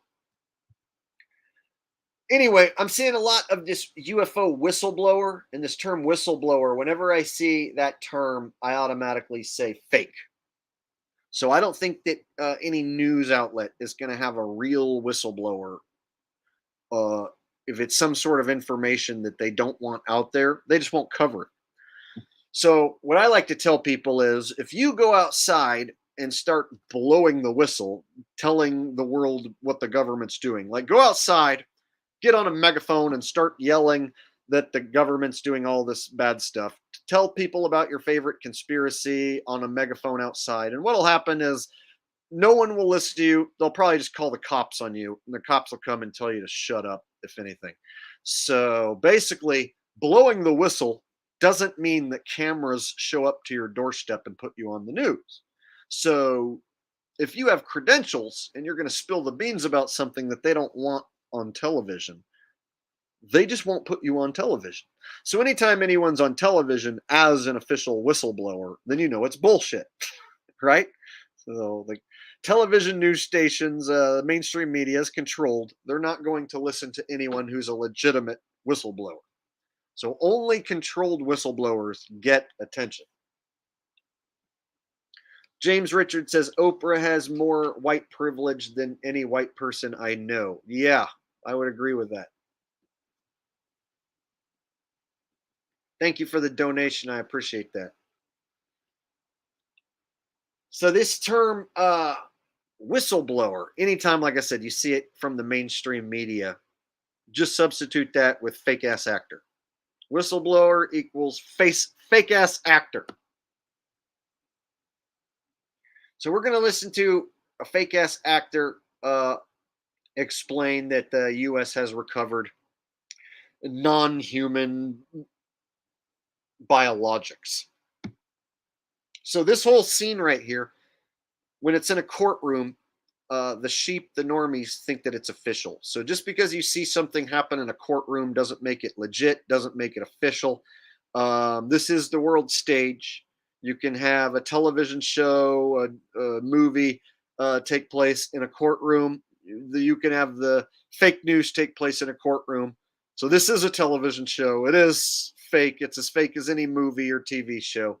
And so when you have some fake whistleblower say that the government has, alien bodies, alien crafts, what have you, just remember it's all just a big television production. So just because it's in a courtroom doesn't mean there's any legitimacy to it.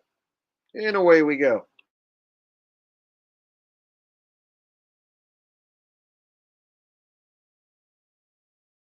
Ms. Mace. Thank you, Mr. Chairman, and good morning to our witnesses who are testifying today. I want to thank each of you for being here to discuss a topic of grave importance to our national security. Earlier this year, a Chinese spy balloon was shot down off the coast of my home state of South Carolina. Since the Roswell incident in 1947, many Americans have wondered about the dangers of unknown objects crisscrossing our skies, whether these are UAPs or weather phenomena, advanced technology from American allied or enemy forces, or something more out of this world. So my first question, I have several questions, and if we can just be quick on these first two, I'm going to ask each of you the same question, and then I'll get to each of you individually. The first one, when you reported your experiences with a UAP, did any of you face any repercussions with your superiors, yes or no? No. No. I've actually never seen anything personally, believe it or not. So. All right. And then do you believe there's an active disinformation campaign within our government to deny existence of UAPs, yes or no? I don't have an answer to that. As previously stated publicly, yes. I think previously with like Project Blue Book, yes, but currently I don't speak for the United States government. Okay, thank you. I have a few questions for Mr. Graves. What percentage of UAP sightings in your belief go unreported by our pilots? This is an approximation based off of my personal experience speaking with a number of pilots, but I would estimate we're somewhere near 5% reporting perhaps. So like 95% basically don't report.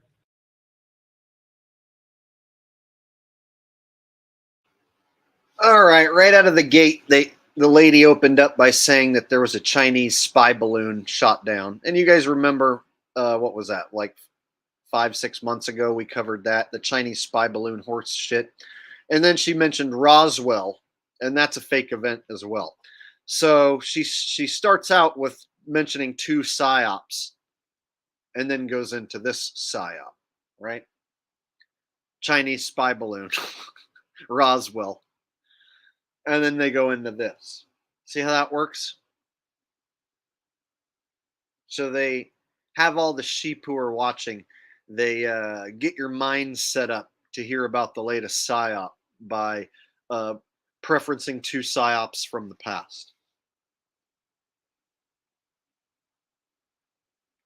And like I said, it looks to the sheep like this is official. Like you're not allowed to lie. This has to be all legit.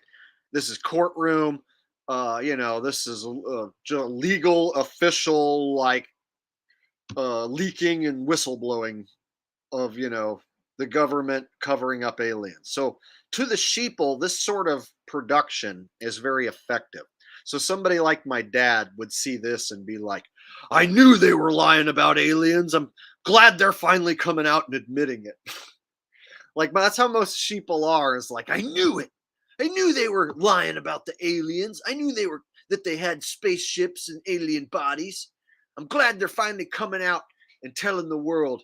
And I'm glad this whistleblower is forcing the issue. Now they're going to have to come out and admit it.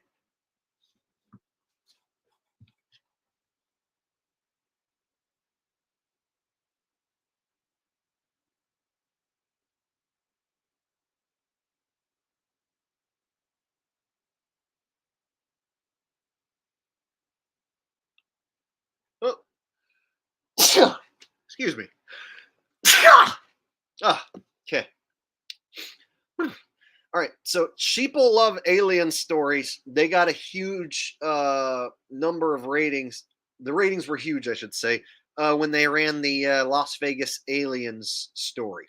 So regular news outlets that would normally get maybe 100,000 views were getting like 3-4 million views on the backyard alien story, and people were watching the nightly news in bigger numbers than usual to hear about the alien sighting in the Las Vegas backyard, and it got people talking around the water cooler, whatnot. And so they went back to the well with that story like 5-6 times and followed up on it.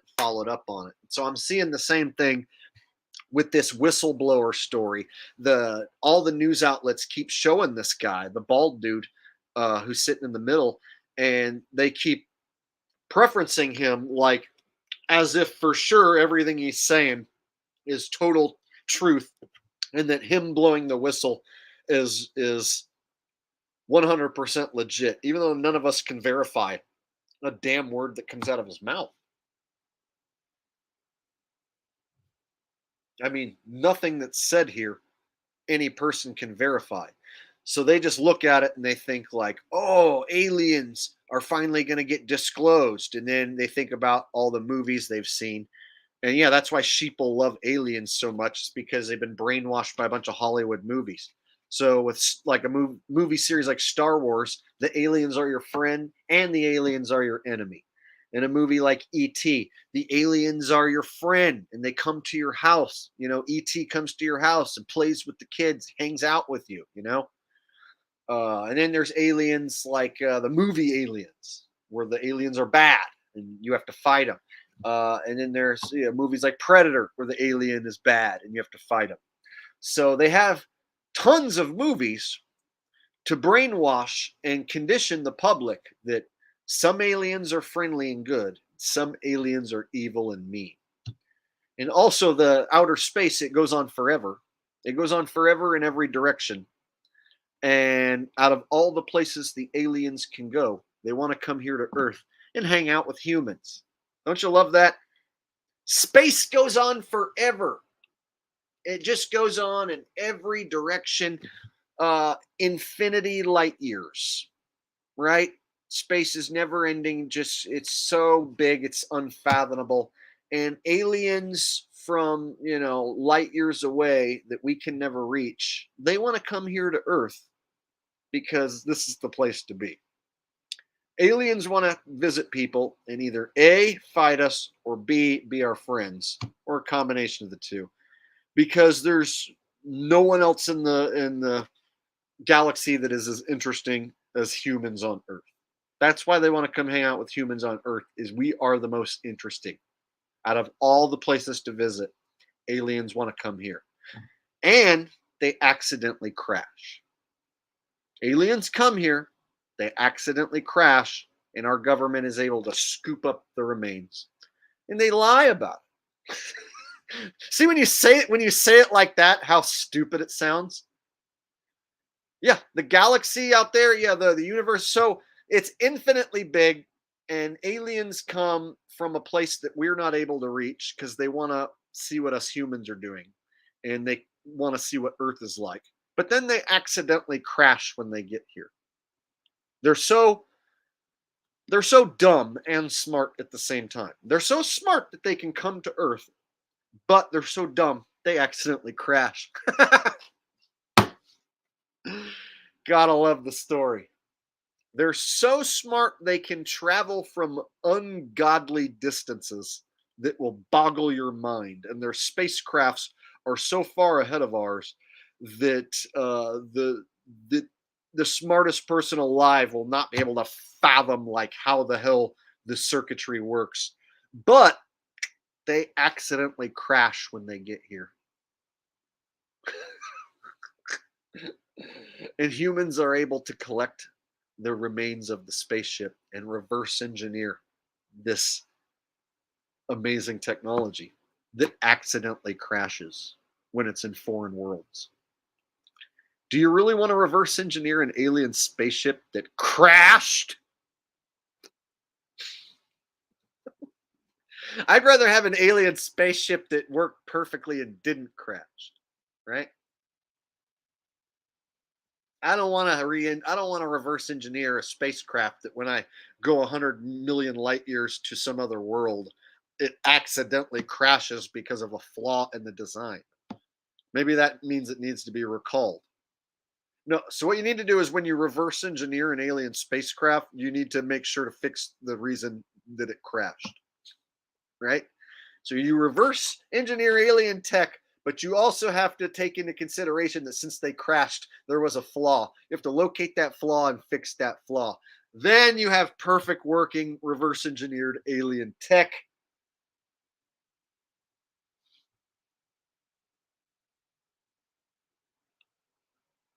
James Hicks Boson says, what does baffles mean? Confuses, basically.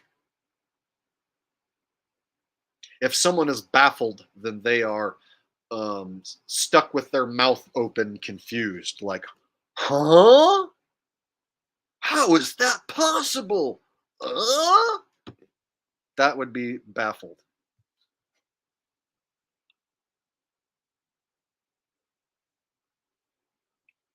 Okay, let's continue.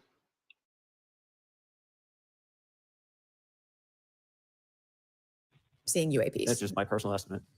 In the incident off Virginia Beach, do you believe the Navy took the danger to your aircraft seriously after it was reported? Absolutely. A few questions for Mr. Favor. As an expert naval aviator, have you ever seen an object that looked and moved like the Tic Tac UAP? No. Did the Tic Tac UAP move in such a way that defied the laws of physics? The way we understand them, yes. Many dismiss UAP reports as classified weapons testing by our own government, but in your experience as a pilot, does our government typically test advanced weapon systems right next to multi-million-dollar jets without informing our pilots? No, we have test ranges for that. I would argue that the government does test weapons upon the public, and the public is unknowing in this process. So I think that the government has tested chemical agents upon the public without their consent or knowledge. I think the government has tested silent weapons, such as sound frequency weapons, against the public without letting them know. So I think that the government has dumped additives in the water supply without letting the public know. So when this guy's acting like the government only uses uh, weapons on a test range, no. Sorry, don't buy that for a second.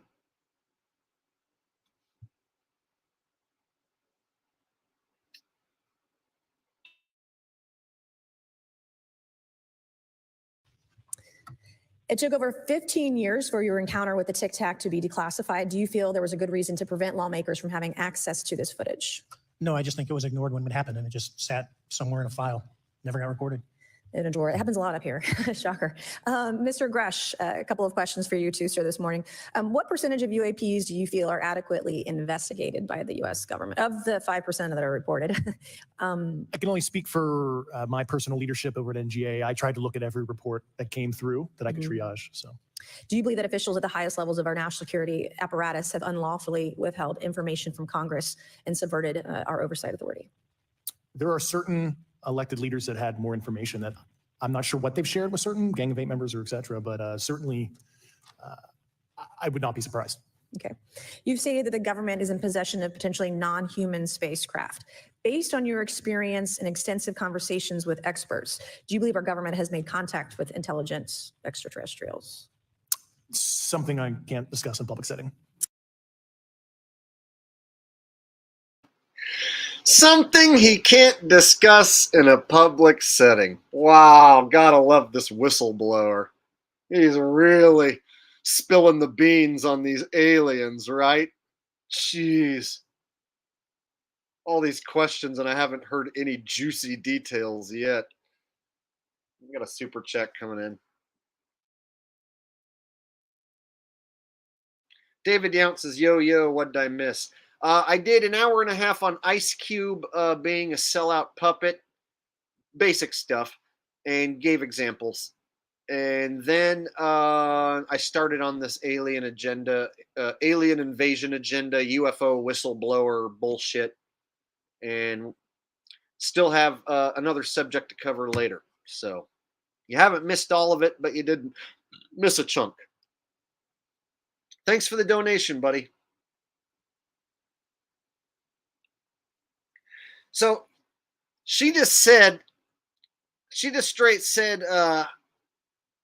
you think that the government is in possession of a non-human spacecraft, something like that. And then he said, I can't talk about that in public. Let me go back and play it one more time.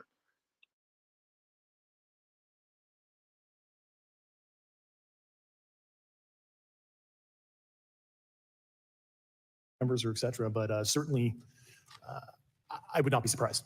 Okay. You've stated that the government is in possession of potentially non-human spacecraft. Based on your experience and extensive conversations with experts, do you believe our government has made contact with intelligent extraterrestrials? Something I can't discuss in a public setting.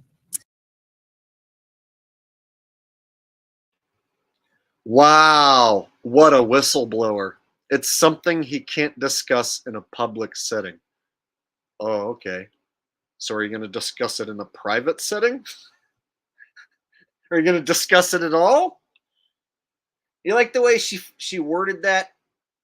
She said a potentially non-human spacecraft. Let me make sure.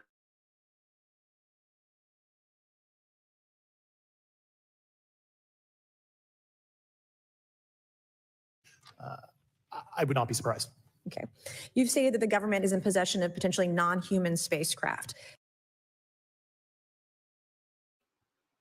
A potentially non-human spacecraft. So potentially it could be human. So potentially the government is in possession of a human spacecraft. See how that works? Potentially they're not. Potentially they are. So it's either human or it's not human. So potentially they have a spacecraft made by humans. See how stupid it is? The wording, the lingo that they use. And then he's like, I can't talk about that in a public setting. Oh, you can't even answer the non-question? The potentially non-human spacecraft? You can't talk about the potentially non-human spacecraft in this public setting? No, can't do it. It's beyond my whistleblowing capabilities to talk about a potentially non-human spacecraft that could also potentially be human. But see, a sheeple won't ever hear it the way I hear it. They won't ever think about it the way I think about it. So I have to always remember, like, I am the small fraction of real critical thinker that will pick out little things like that and go, oh, potentially not human, so it could potentially be human? Like, how many fucking people will stop there and call them out for that? Whereas, like, this is like my bread and butter. This is what makes my logic undefeatable. This is what makes me damn near undupable by this bullshit. I'll just stop it and be like, hey, wait a minute. What did you just say? Let me go back and replay that.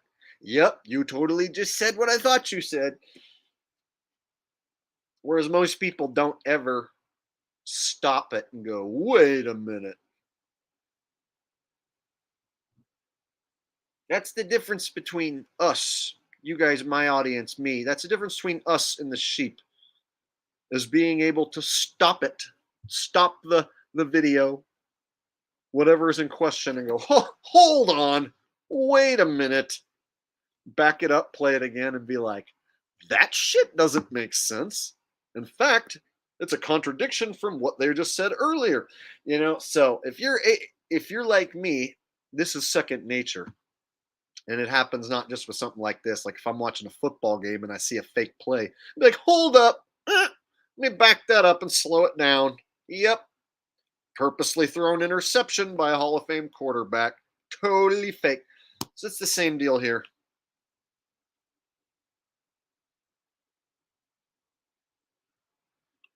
Yes. Pause your tits.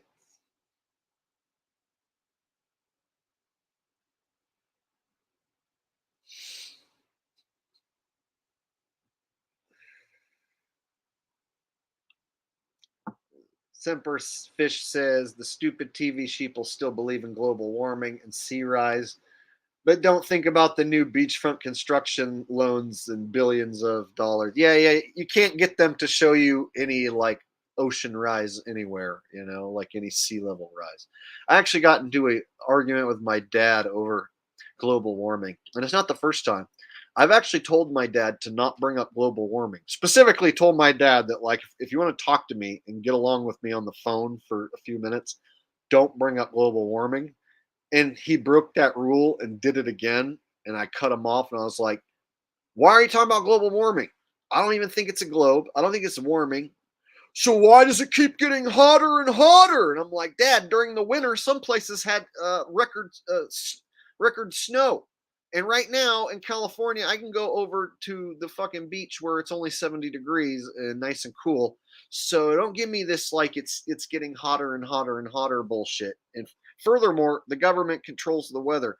My dad can't go there. If I say the government controls the weather, he will not go there.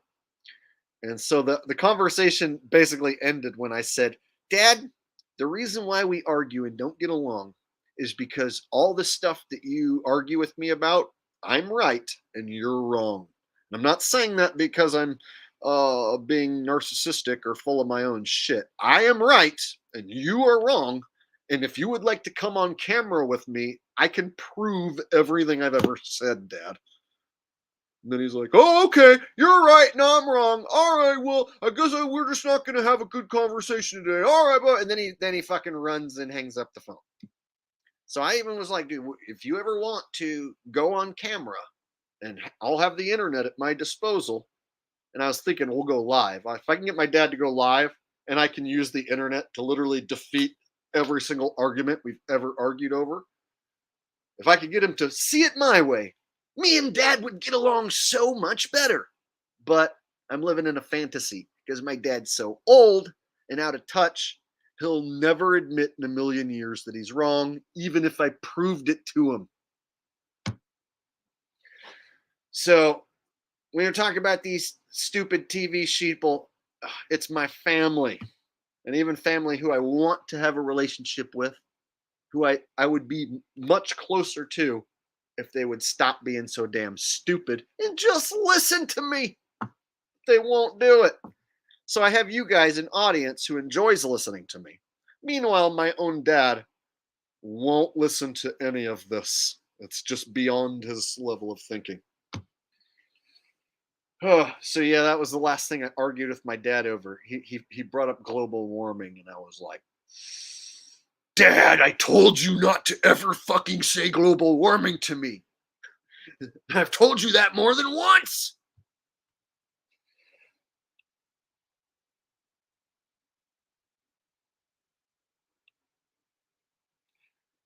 Yeah, me and my dad butt heads, but what can you do? He was raised on nothing but propaganda his whole life. Still listens to nothing but propaganda. So everything I say is the opposite of what he thinks. Everything. So it's hard to have any conversation outside of "Hi, how you doing?" because anything that he starts to say that he thinks, I'm like, that's not what's happening. And anything I say about the world stage is way too far for him to comprehend. Like if I say Trump is a puppet on the world stage, my dad will not be able to comprehend that there's a such thing as a world stage. All right. Before I get too far off on that, there's only a few minutes left on this. So we'll just finish this whistleblower crap up.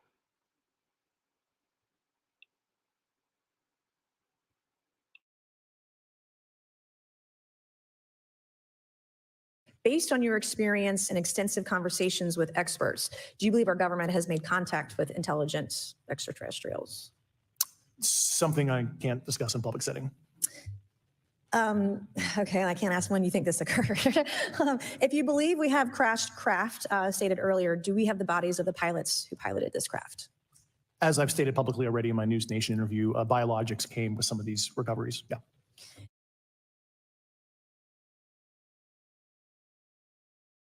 Biologics came with some of these recoveries. Yeah.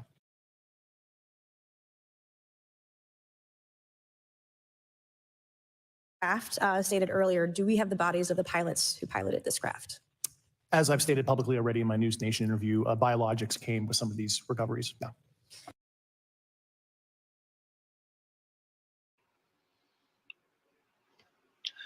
As I stated in some of my news interviews, biologics came with some of these recoveries. Yeah. Oh, yeah, it's totally convincing. Were there alien bodies recovered in the spacecrafts? The government has alien bodies? Is that what you're saying? As I stated in the news reports, there was biologics recovered. Yeah. Biologics. Yeah.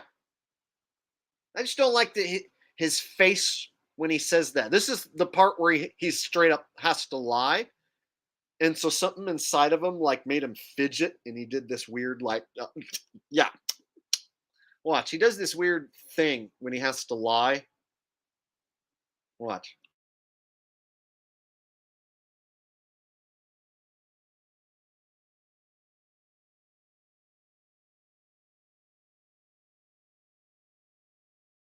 Stated earlier, do we have the bodies of the pilots who piloted this craft? As I've stated publicly already in my News Nation interview, biologics came with some of these recoveries. Yeah. Were they, I guess, human or non-human biologics? Non-human, and that was the assessment of people with direct knowledge on the program I talked to that are currently still on the program.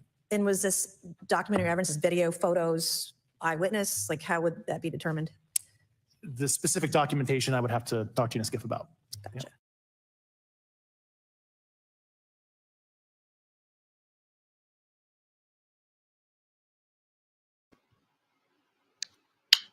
Yeah, non-human. As I stated before, there were biologics that were recovered. Yeah, non-human. Not buying it. Shitty whistleblower. Total corporate stooge. Suit and tie puppet. Not buying it. Diego with a donation says, do a QA live with your dad. Ask him what he believes and why, but without getting angry. It would be gold. I've had that idea to get my dad on for a live, but my dad has a condescending way of talking to me and dealing with me that, and I've done this so many times. It's the same argument. He says something that's wrong. When I start to try and tell him the right thing, he goes, oh, okay. Well, then how come Russia doesn't come out and say that? How come China doesn't come out and say that? So if I say the moon landing's fake, start to give reasons why, he'll cut me off and say, well, how come Russia doesn't come out and tell us? And then I have to tell him that Russia's government and our government tell the same lies because they work together. And then he goes, oh, okay. He does that with his nose. If you fucking say that our government works with Russia's government, he goes, oh, okay. He does that, and it makes me mad when he does that, because it's like he goes into this mode where he goes, oh, okay. And then he says, so everyone's lying except for you. And then when he says it to me like that, I have a really hard time keeping my cool. I really do. Because he's never done a single shred of research on any subject. So when he comes at me with this voice and, oh, so everyone in the world, every scientist ever is lying except for you.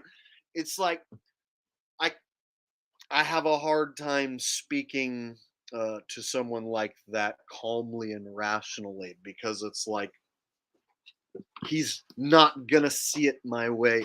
And then if I start to show him things like that prove that he's wrong, like if I bring up the lunar module and start to show it's a piece of shit, he'll be like, well, I don't know nothing about that. And then he'll ditch the argument, and then 5-6 months later he'll act as if he doesn't remember. So that's the problem. Every time I show him something and start to prove him wrong, he ejects from the argument. And so I just don't know if I could get him on here for a couple hours, show him some fucking fake moon landing stuff, ask him questions, stay calm, have him stay calm, and have it all work. If in my head, if it was to work out good, it would be great. You guys would love it, and it would be really entertaining. It would be a really good stream. But the chance of him saying something to piss me off and then me getting pissed off is there, and then he would eject, and then we wouldn't talk for 6 months or a year. So it's tough. But thank you, Diego, for the donation. I have thought about that, doing exactly that for many years.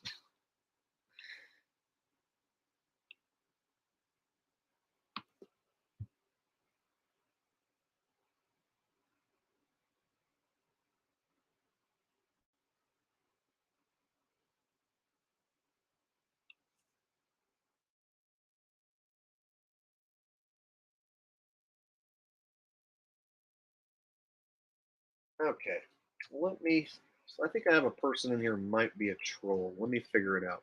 Lou Skunt says he wrecks you. No, he doesn't. I defeat my dad in every single argument, in every subject, and then he ejects and then fucking forgets any point that I made next time I see him or talk to him. So he doesn't wreck me. So are you trying to piss me off, or are you just trying to be funny? Let me know, Lou Skunt, because I think I saw you say something earlier that was smartass. And anytime someone comes into my chat and tries to like passive aggressively attack me while not getting banned, I'll just straight call you out. Are you trying to piss me off, and do you want me to ban you? Or are you just kidding around, Mr. Cunt? Skunt?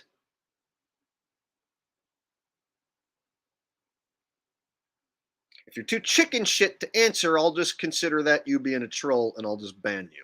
So you better come out quickly and say, Jake, I'm just kidding. I've been following you for a long time and I love you, man. Or you're gone.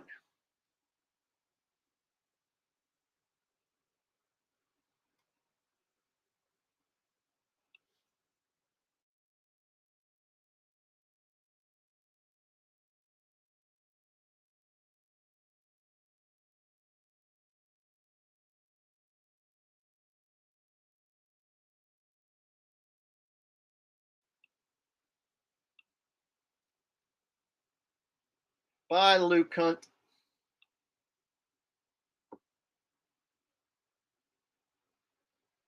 See you later.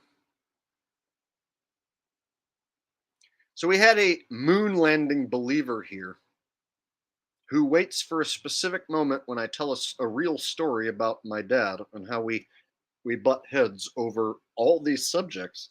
And he says, your dad's right and you're wrong about all that. And he chooses that moment, right? Who the fuck? Who are these people? You're going to like come to my stream and hang out this whole time and wait for this moment when I'm talking to my dad and then take my dad's side. Interesting. See, when I pay attention, I spot shills in my chat and people who don't belong here. And then when I go back and watch the replay, I spot them as well. And I do my best to go back and ban them. So anyone who doesn't belong here, if I spot you, I'll get rid of you. And I try and keep my chat full of good, genuine people who can talk to each other and not feel like they're going to get attacked by some loser troll. So I leave my chats open to non-subscribers in case anyone new wanders in. But that also leaves the chat open to losers like that last guy, right?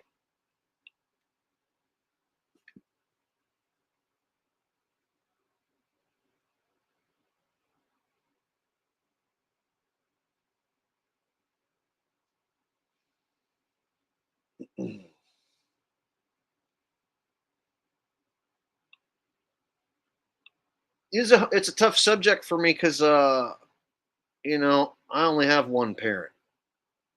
My mother passed away, and I only have my dad left as a parent. And if I talk to him about just like, hi, how you doing? What have you been up to? We're okay.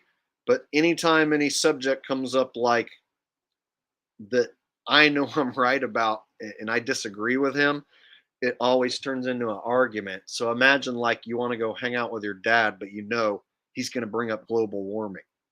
And then you're going to sit out, you're going to have to sit there and be like, global warming. After you specifically told your old man, don't talk to me about global warming. He's going to fucking make you talk. He's going to talk and make you listen, but he doesn't want to hear anything you have to say. It's a very tough position to be like, I want to try and have a relationship with my dad and get along with him, but it would require me to sit there and shut up and not say anything and never disagree with him or speak how I feel. What kind of a relationship is that? So if you guys know what I'm talking about, is there somebody that like you want to try and hang out with them, but it basically means you're going to have to sit there and listen to everything they say and go, and never disagree with them. And that's just tough. It's tough to be me with my personality and go, and listen to somebody talk some shit that I disagree with completely.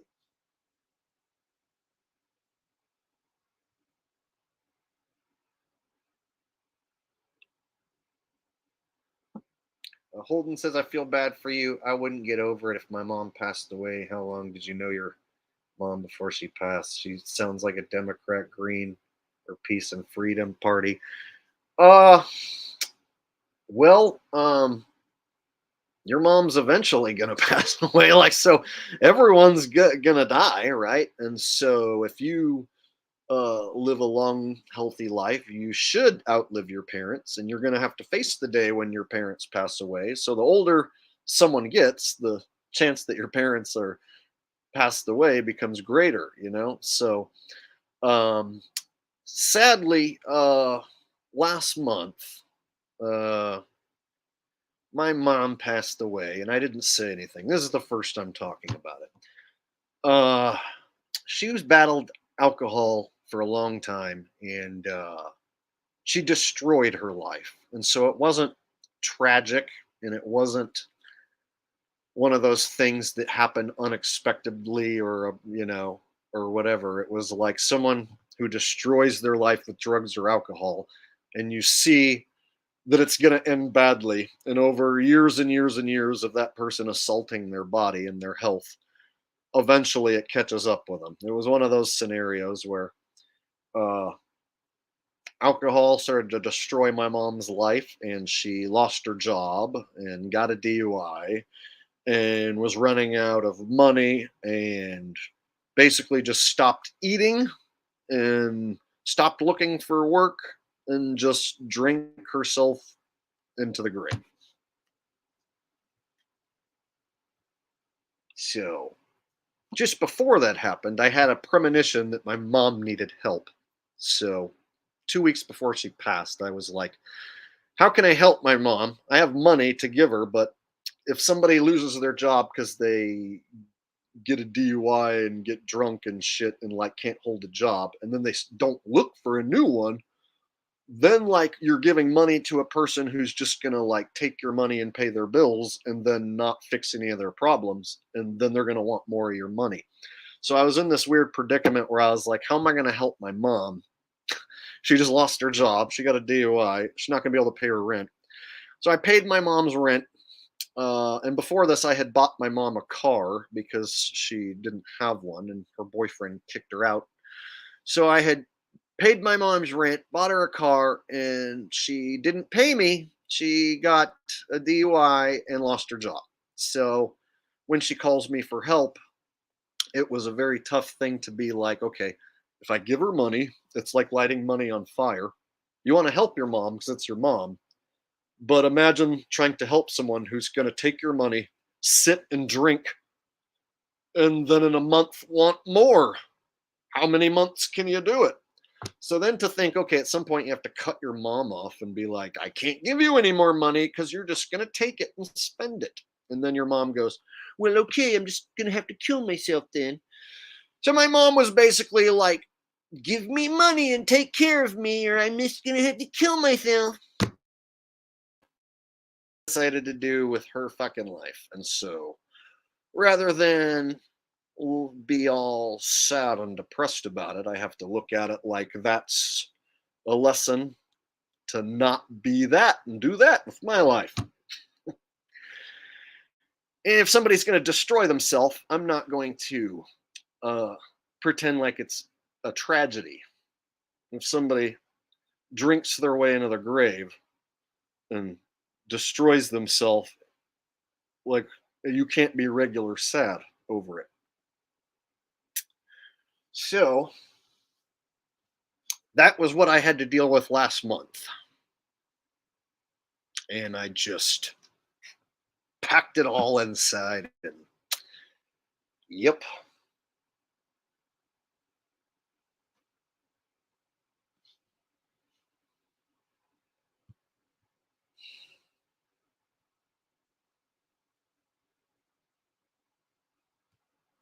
So my dad is the only one left as far as my parents. And every time we disagree, it turns into an argument. So tough to have a relationship when somebody is so far gone.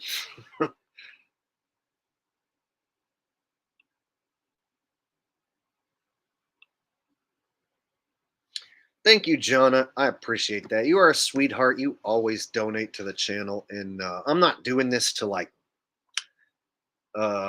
get any sympathy. I don't want a plethora of people telling me they're sorry. So I specifically didn't talk about this and didn't post on social media about it because I didn't want to be overwhelmed with a bunch of people trying to support me, because it was something that she did to herself and a lesson to be learned that I don't want to repeat those mistakes. I don't want to walk that path in life. So it's not like a family member who dies of like cancer and then it's tragic and then you have a funeral and everybody cries. This was more like I was pissed off. My aunt who grew up with her, as her sister, was pissed off. And we're like the only two people left to care. Me and my aunt, my cousin. So there's really nobody to even have a funeral. No friends of her that she had. So it's like one of those things where it's like somebody leaves your life, but they leave it in a way that's like you're kind of angry. So you can't be regular sad. Anyway, I don't want to go on too much about it, but because it'll just make me upset. But anyway, thank you, John. I appreciate that.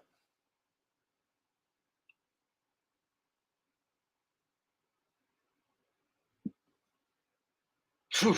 All right.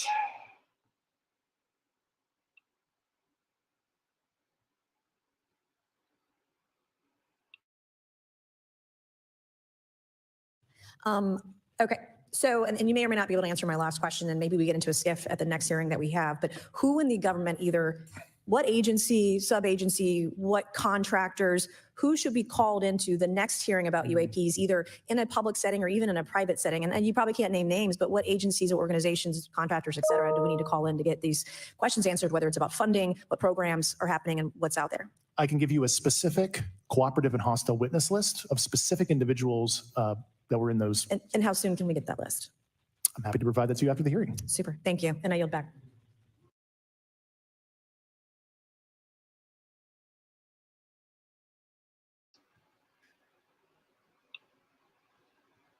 Thank you, Turner TV. I appreciate that.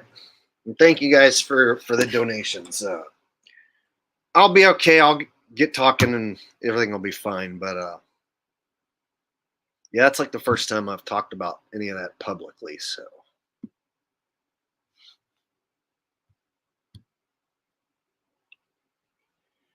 all right. We got our fake alien whistleblower out there. And like I said before, anytime you hear whistleblower from the news, just insert a fake actor instead.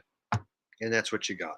You got a fake actor talking about the government having biologics, aka alien bodies. So they really want the public to believe that the government's got alien spaceships and bodies, which means aliens are out there, they do exist, and they crash on Earth. Yes, they come from hundreds of millions of light years away, other galaxies.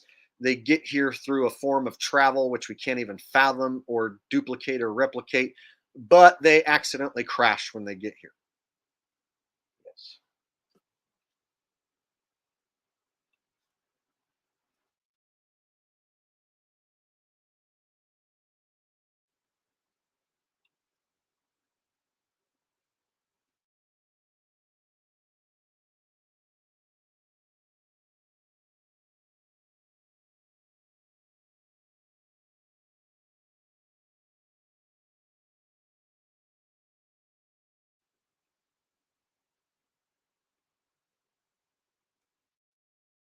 All right, let me get into the last subject. I won't spend a ton of time on this last subject, but it is important to me. So I wanted to show you guys. I don't know if you heard about this. The FDA approved lab grown meat to be sold to the public. So you're going to be seeing a lot more of this. Lab grown meat, they take animal cells and that they can create these clumps of meat, and then they can label it even as lab grown chicken, lab grown beef. And people think if the FDA approves it, then it must be safe. So this says, did the FDA approve meat grown in labs? At long last, a sandwich made with lab-grown chicken may be on the menu, at least if you live in the United States. Last week, the U.S. Department of Agriculture granted its first ever approval of cell-cultured meat produced by 2 companies. So there you go. They're saying that it's coming to a menu near you. Now, I would argue that it's already on the menu. So I would argue that this lab-grown meat is already being sold and consumed, and it has been for a while, and they just didn't tell the public. So, for instance, McDonald's chicken nuggets. The consistency doesn't seem like any chicken I've ever eaten. You know, the chicken patties, those bargain chicken patties that you can buy, you know, the fried chicken patties, and it's like the consistency doesn't seem like any actual chicken. So when you look at those supposed chicken patties, and then you really think about it, like, how much filler is it, and what can they get away with calling chicken? Can you have 60% chicken and 60% other ingredients and filler, mush it together and make a patty and call it a chicken patty? Apparently, yeah. I guess as long as it's a certain percentage of chicken. So in this case, let's say it's 60% chicken and then 40% grain, crushed up grains and fillers and crap, soy, tofu, whatever. And they can mush that all together and call that a chicken patty and legally call it that without it actually all being chicken. So now they're going to be able to legally call lab-grown meats chicken. You know, and I think that that's just straight up evil and crooked and wrong. You shouldn't be able to even call it chicken or beef. If you want to label it as lab-grown meat, chicken flavored lab-grown meat or whatever, okay, but like you shouldn't even be able to call it chicken. So the FDA approved this, and like I said, I already think that they are doing it already. But here, let me show you guys a video. And I find it interesting that they have these creatures like this. They always have a creature who's going to give you the bad news. So the worst news, they'll have one of these like creature-looking things bring it to you. I've noticed an influx of creatures giving me the news. And then look at this thing on her arm. Ew, what is this? You guys see this? What in the hell? So gross. Like, what are we even looking at on the screen, right? Anyway, she's about to tell us all about the lab-grown meat. Or he, whatever it is. The first time, U.S. regulators approved the sale of chicken made from animal cells. It allows 2 California companies to offer lab-grown meat to restaurants. The cultivated meat is grown in steel tanks using cells that come from a living animal, a fertilized egg, or a special bank of stored cells. It feels strange, a little peculiar initially, but after a period of time, it becomes ubiquitous and boring. And that's eventually the path for cultivated meat. Okay, but don't look for it at grocery stores anytime soon. Cultivated chicken is apparently much more expensive and cannot yet be produced on the scale of traditional meats. I'm trying it. Okay. Yeah? For the first time, U.S. regulators approved the sale of chicken made from animal cells. It allows 2 California companies to offer lab-grown meat to restaurants. The cultivated meat is grown in steel tanks using cells that come from a living animal, a fertilized egg, or a special bank of stored cells. Lab-grown chicken that comes from animal cells. She didn't say chicken. Did you see that? So it's going to be lab-grown chicken from animal cells. So they can use any kind of cells they want and call it chicken. Imagine all the different animal cells out there. Could you call, I don't know, human cells, animal cells? So they can grow this fake meat from any animal cell. It doesn't have to be chicken, but then they can call it chicken. Wow. Like the verbiage that she used, if you listen very closely, it's very nasty and evil. Listen one more time.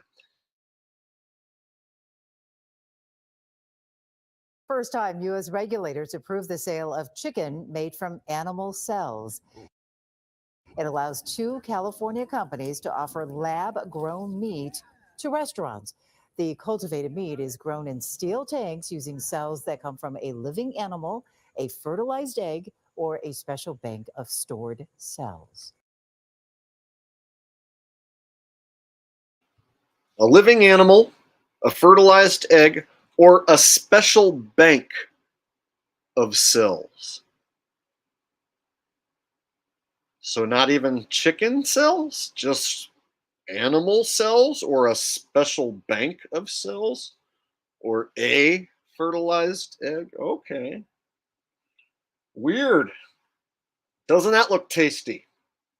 Aren't you dying to go get your hands on some of that?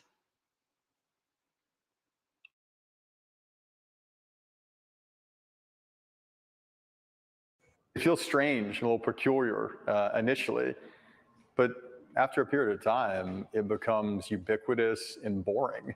And that's eventually the path for cultivated meat. Okay, but don't look for it at grocery stores anytime soon. Cultivated chicken is apparently much more expensive and cannot yet be produced on the scale of traditional meats. I'm trying it. Yeah? Okay. For all the other things we eat. Yeah, that's true. Watch breaking news on I'm trying it.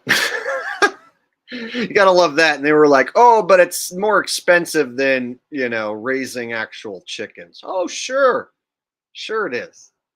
So here's my thing. I think they're already serving up the lab meat and have been serving up the lab meat. So let me show you guys an example of what I think could be ground beef that might not be all beef like we're told.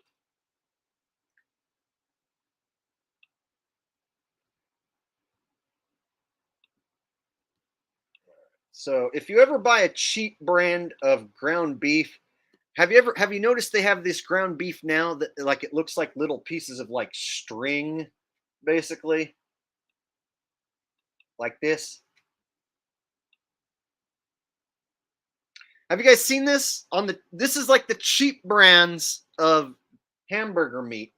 They have like these strings. Like the meat isn't like it used to be, like a hunk of hamburger meat like you used to see. Now they have these strings, and it comes apart like little meat strings. I feel like this is different than what hamburger meat used to be, and I feel like if anything is going to be lab meat, it's going to look something like this. So I propose that this sort of ground beef, probably not 100% beef and questionable as far as its origin being 100% from cows. So if they're already doing lab grown meat, it would make sense that it would look like these stringy things. See what I'm saying? Have you guys seen this? This is, like I said, when I was a kid, hamburger meat didn't look like this. This is something that I started seeing, I don't know, 5-6 years ago or whatever. I started seeing the cheap brands with this stringy meat. And so this makes me wonder, like this type of ground beef, if this is the lab grown stuff,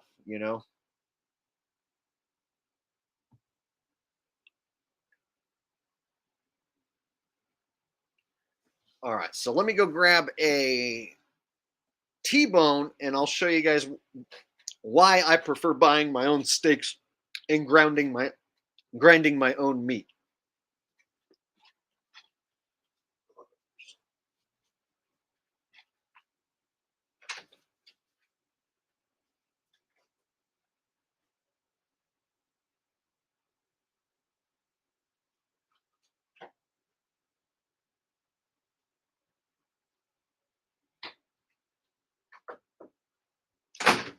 Okay, so I buy these T-bone steaks when they go on sale, and I barbecue them. That's the way I like them the best, is barbecue. And I have eaten raw meat before too, many times, but my favorite is to barbecue one of these T-bones. So here's a T-bone, and this is a New York steak, and then this is a filet mignon, and then the bone, the T-bone in the middle. So a T-bone, they're not going to be able to grow in a lab. Like, you're not going to be able to produce this in a lab and have this taste good and then this tastes awesome and have me notice as a human the consistency difference between the New York and the filet mignon and have the bone. So what I'm saying is, when you buy this, you know what you're getting. You're getting a New York strip, filet mignon, and a bone, and they can't grow. They don't have the ability to grow this in a lab and have it come out perfect to where I can taste the filet mignon and feel the consistency difference in my mouth versus this New York side. They can't, and then have the bone. They can't do this. But can they do what you see on the screen? Can they make a little like string of beef cells in a lab? I would guess so. So my thing is, if you're gonna, if you want hamburger, or if I want hamburger, I grind my own. So the other night when I wanted to use some hamburger and have like a rice hamburger crock pot thing, I ground up my own sirloin. So I no longer buy packages of meat because I'm afraid that there's fillers added. They use the crappiest scraps. And so if you want to make sure you're getting a good quality ground beef, I recommend you grind your own. So I bought one of these.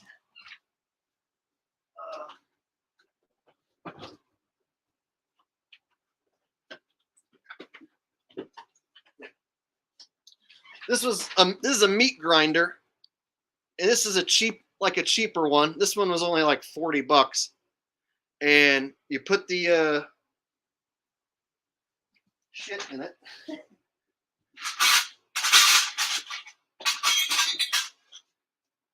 Put this shit in there, right? And then you put the grinder thing in, and then you load your meat in the top, and then it grinds it out into a bowl.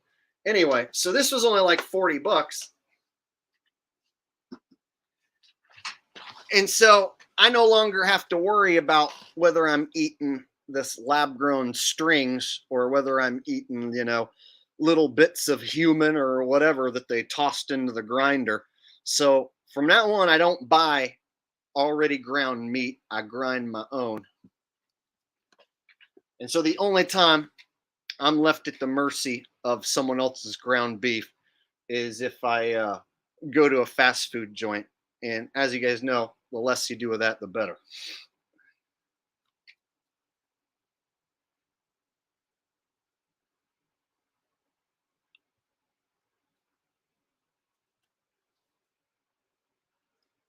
So yeah, I don't think they have the technology to produce one of these out of a lab like this. I don't think they can do that. But do I think they can make little pieces of meat string out of cells? Probably. That sounds possible.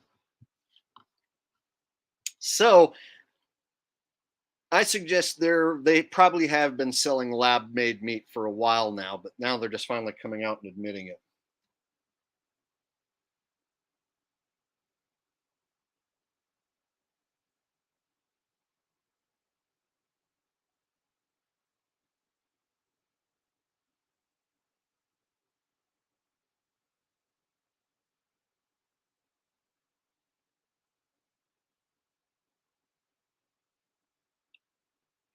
Pork Belly says that steak is glued together. Yeah, how do you know that? So you're saying that there's a T-bone and a filet mignon and a New York steak, all some butcher glued together out of scraps? Here's the deal. This is a $22 steak. You know why it's $22? Because this is a New York strip and this is a filet mignon. Look at that. I could pull this apart with my fingers right here. This is filet mignon. Do you know how expensive filet mignon is if you go to a steakhouse? It's expensive. So this right here, a bone-in filet mignon New York steak. If I season this up and I barbecue it on the barbecue out back here at the office, it will turn out perfect. It will be amazing. And that's not something that you can just grow in a lab. Now, some meat string, some ground meat string. Yeah, I don't trust that shit.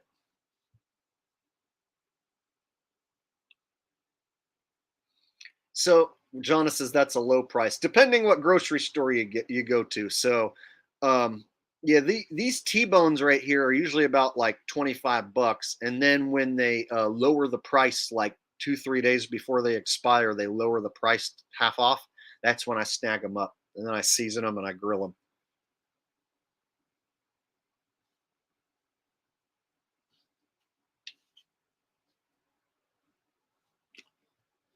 So yeah, I would recommend. They even sell cheap hand crank meat grinders, like one that clamps onto the table. So I've seen them at Target and Walmart for like $25. It's just a metal hand crank meat grinder, so you can grind your own meats by hand, or like this kind like I got. It's electric, and then you just feed the pieces of meat in.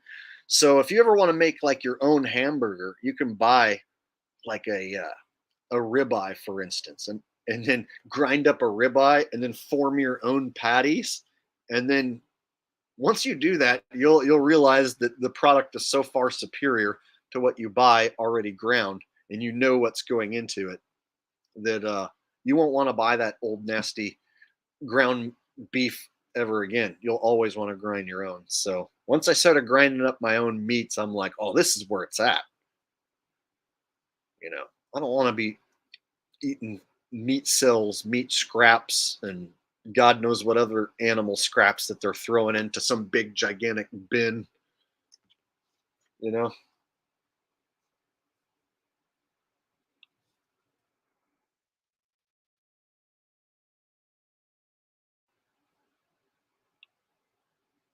Earth Bell says hotel hell people made into beef jerky. Well, it would be people jerky or human jerky. It wouldn't be beef. Now, see, I mix the human with the beef. See? Human beef hybrid jerky.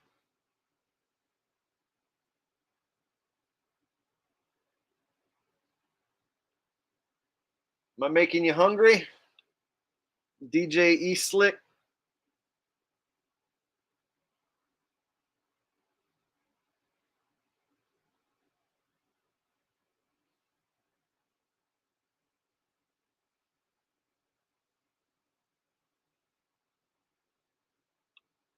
Jimmy Jack Jasper Jones III. I like that name. Says squirrels on a stick are making a huge comeback. Interesting. I did not know that. I don't think I've ever eaten squirrel. I know there's not much meat on them, so you have to have like several of them to make a meal.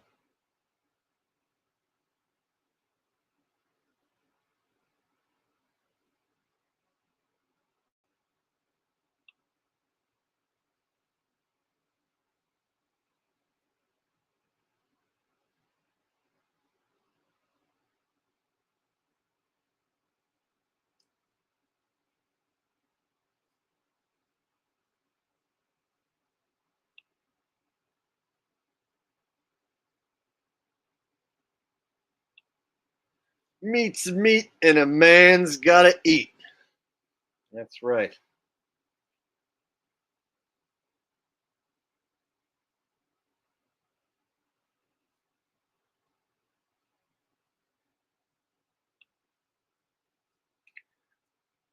All right.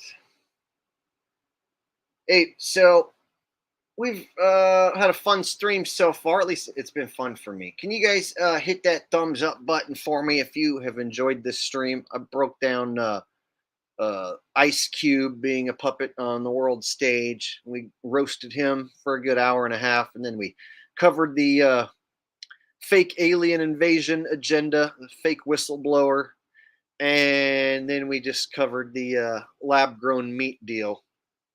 So if you enjoyed this stream, you took something out of it, if you could please hit that thumbs up. Let's get to 300.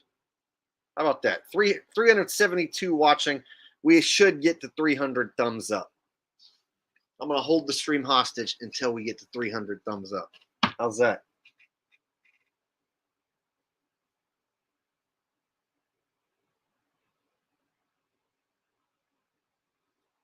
$278, $279. Smash those thumbs up, y'all. The algorithm really likes it and appreciates it.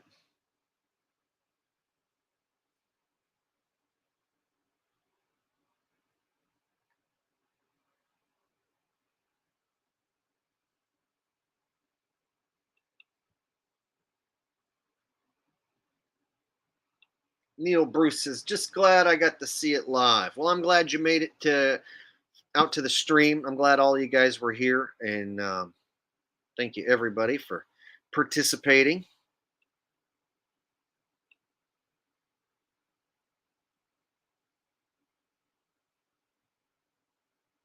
What are we at now? 296. We're going to make it. I can feel it.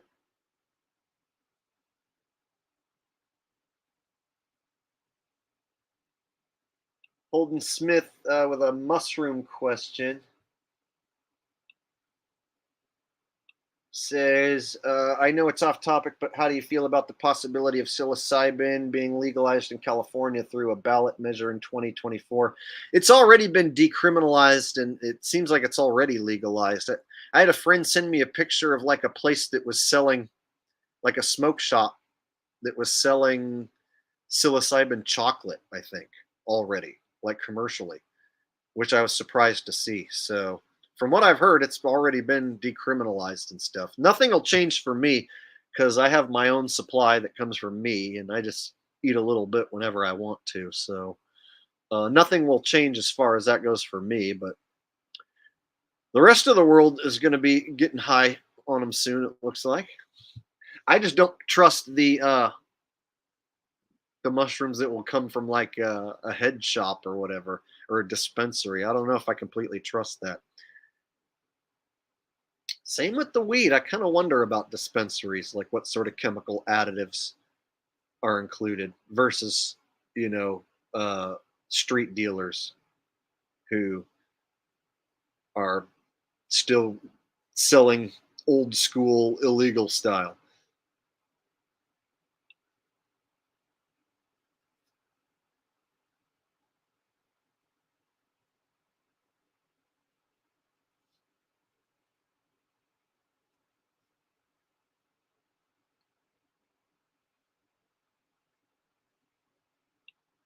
Yeah, I wonder like about the dispensary weed, GMOs, pesticides, what have you. I wonder about that too. I mainly buy from a street dealer because it's cheap.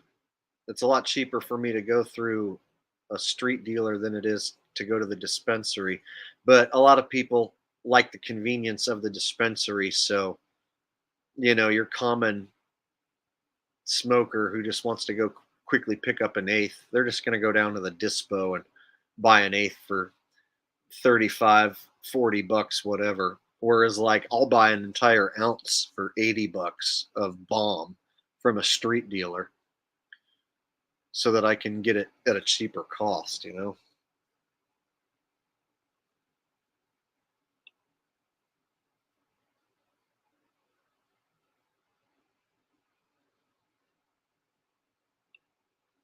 Holden Smith says, I support your right to mushrooms. That's why I wanted to hear from you. Well, the key ingredient in them, I think, could be really helpful for antidepressant and helping people who have severe headaches. So there's a lot of medical benefits that can come from mushrooms, and it's a natural growing fungi. So it's not like a chemical laced thing. And so the only thing I worry about is if they grind it up or take like a psilocybin extract and then mix that with other chemical additives to make candies and chocolates. Then you're not really getting pure psilocybin. Then you're getting who knows what. So when I see psilocybin in candy form, that's when I am weary about what I'm getting. Whereas like when it's in mushroom form, you know what you're getting.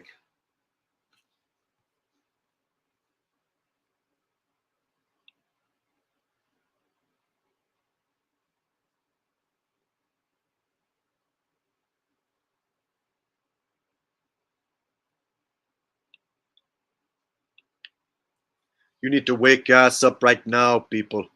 It's just a dumb shit to fool the masses.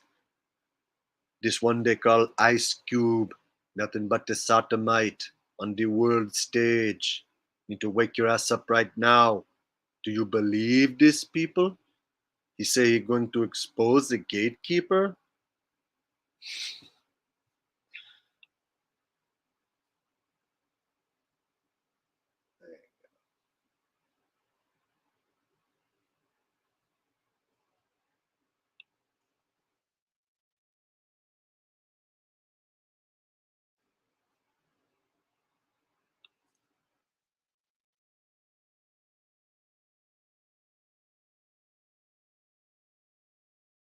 Flatlander, all you have to do is grow your own. You can grow them in a cardboard box in your closet, in the corner of a room. Nobody will be the wiser. So basically, you just need to order a spore syringe and then watch a how to grow mushrooms video on YouTube. Look at the brown rice method. That's the easiest. So watch the brown rice method for growing psilocybin mushrooms, order a spore syringe, follow the instructions, and you will have your own. And then once you have your own, you can continue the process whenever you want. Because once you have mushrooms, then you can collect your own spores and just repeat the process whenever you start to run low. So you never have an excuse of not having any, other than you're just too lazy to grow them yourself. And it's not like pot. This is like something you can do in a month and a half in the corner of a room in a cardboard box. So growing pot is like a 6-month ordeal, and it's a lot of work. And if you screw up one thing, then you can lose the whole crop. Whereas growing mushrooms, you can have them in your hand in like a month and a half if you got started tonight or tomorrow.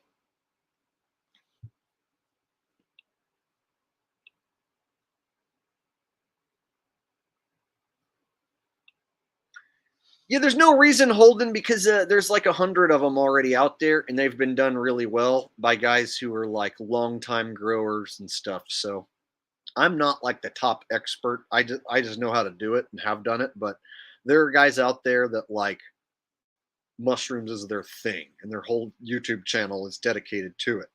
So there's a guy named Willie Myco that has nothing but mushroom vids. This is all, every vid is the best growing material, the best conditions, the best strains, da da da da da. So if you really want to know, there's guys out there who've already made all the videos for you, and all you got to do is just follow the instructions.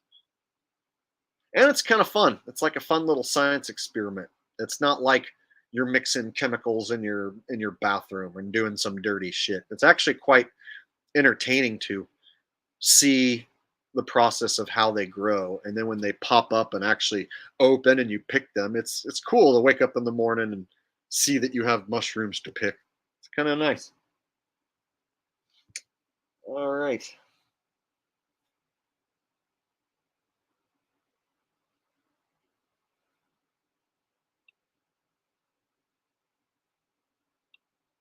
No, sterility is not overrated. If you're going to grow your own mushrooms on brown rice, there's other competitor molds that are bad for you and harmful, like green molds. So, for instance, like a green mold can take over your bread loaf, right? You know, if bread sits too long and then you check, there's those green spots and stuff. It's like molds like that are the type that will compete with your mushroom mold. And those green molds will overtake your mushroom mold and destroy it. and you won't get mushrooms. And so if you want to grow mycelium on brown rice, you don't want that brown rice to be contaminated with any other harmful funguses. And so you sterilize it with a pressure cooker in jars so that when you shoot your mushroom spores in there, it's only mushroom spores on sterilized grow media, in this case, rice, so that you're not dealing with harmful contaminants that are going to ruin your crop. So sterility is a must if you're going to grow mushrooms.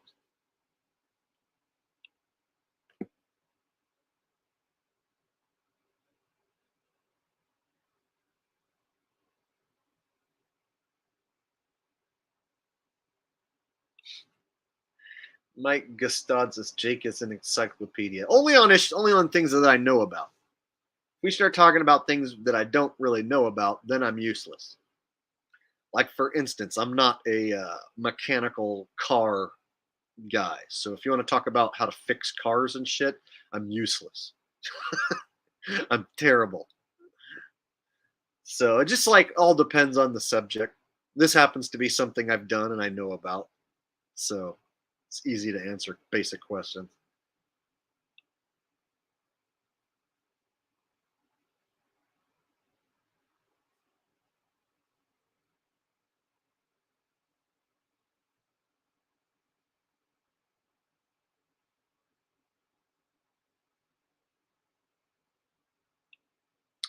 Luthez says, put them in your dad's coffee, Jake, and then he will listen. So my plan was, my dad's over on the coast in Northern California right now, so far north of where I'm at. And he spends his summers over on the coast where it's cool by the ocean. So he's in a beautiful place, and he camps out of a truck with a camper thing on the back. And so I was thinking I could go hang out with him and spread my mom's ashes out in the ocean and chill with my dad. And it seems like a good idea in my head, but I know when I get there, he's going to say something to piss me off. And so I thought in my head, like, my dad's never tripped on any psychedelics ever. What if I could get my dad high? Maybe I could get him to see himself and change his mind and think differently. Like, if I could get my dad to eat some mushrooms, would I get it? Could I get him to think differently, see himself, and realize how he is and change? So I wonder, since my dad's never had a psychedelic experience ever, if it would be a positive thing for him to have. But trying to get him to do it is going to be the trick. Trying to talk him into like taking it and whatever. That's going to be the trick. So yeah, I thought about that already.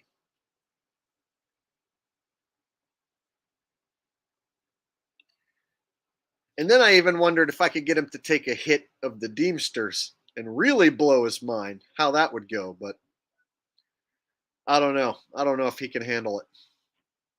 It might like ruin his life to find out that the world is nothing what he thought it was and that he was wrong this whole time. So I understand why old people who are set in their ways don't really want to learn anything new, because they don't want to have to admit that they were wrong their whole life about anything.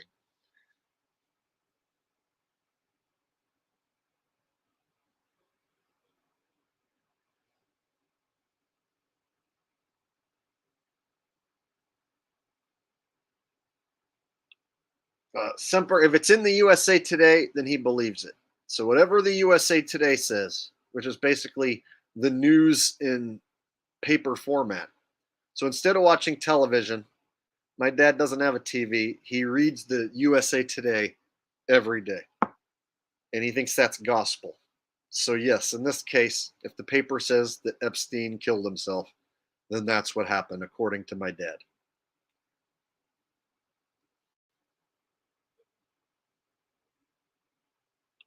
My dad's like the last guy in the world who puts quarters into a machine and buys a newspaper. He bitches that they're getting rid of all the newspaper machines, and he has a hard time finding a newspaper machine.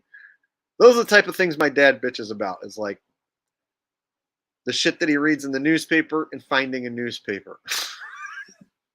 Like, I'm like, Dad, you're like the only one I know who even reads a newspaper anymore. Holy shit. Like, I can't think of one person alive who I know that buys the newspaper and fucking reads it.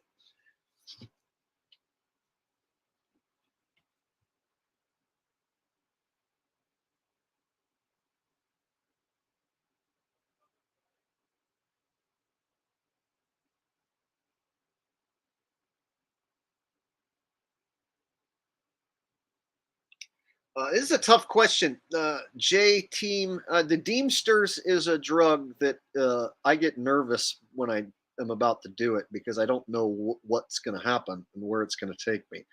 So if you just take like one small hit, it's not so bad. Everything will kind of like turn cartoony and stuff, but somewhat stay the same. So you'll just halfway hallucinate and trip balls. But if you take 2 or 3 hits, then you go to like an entire different dimension where you're going to have a trip unique to you, and it's going to be so real and detailed that nobody will be able to convince you that it was all in your head and that you were just high. And when you come back, you won't think that it was all in your head and just high, because it's something that you experienced as being so real and detailed, and you know it wasn't in your head to begin with. So the things you're going to trip out on aren't already in your head, and you know that they're not already in your head, and they're coming from some other foreign place.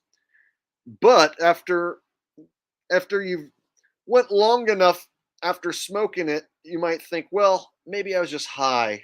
Maybe I just conjured that up in my head because I was high. But then the next time you smoke it, you're going to be like, nope, this is an actual real world that I'm going to that does exist. So when you do go to those alternate realms, those are real places and they do exist for real. And when you're there, nobody can tell you that you're just high and just imagining things. Because it's not in your imagination, it's like a real actual place. So if someone says, is it good? Well, it's heavy. It's a very heavy experience. So you can come out of it thinking it was the most amazing thing, or you can come out of it being like, what the fuck was that? I don't even understand what happened to me. Or you might not consider it good or bad. It might just be like this experience that you can't explain. Kind of like a really crazy, funky dream. That's a good example.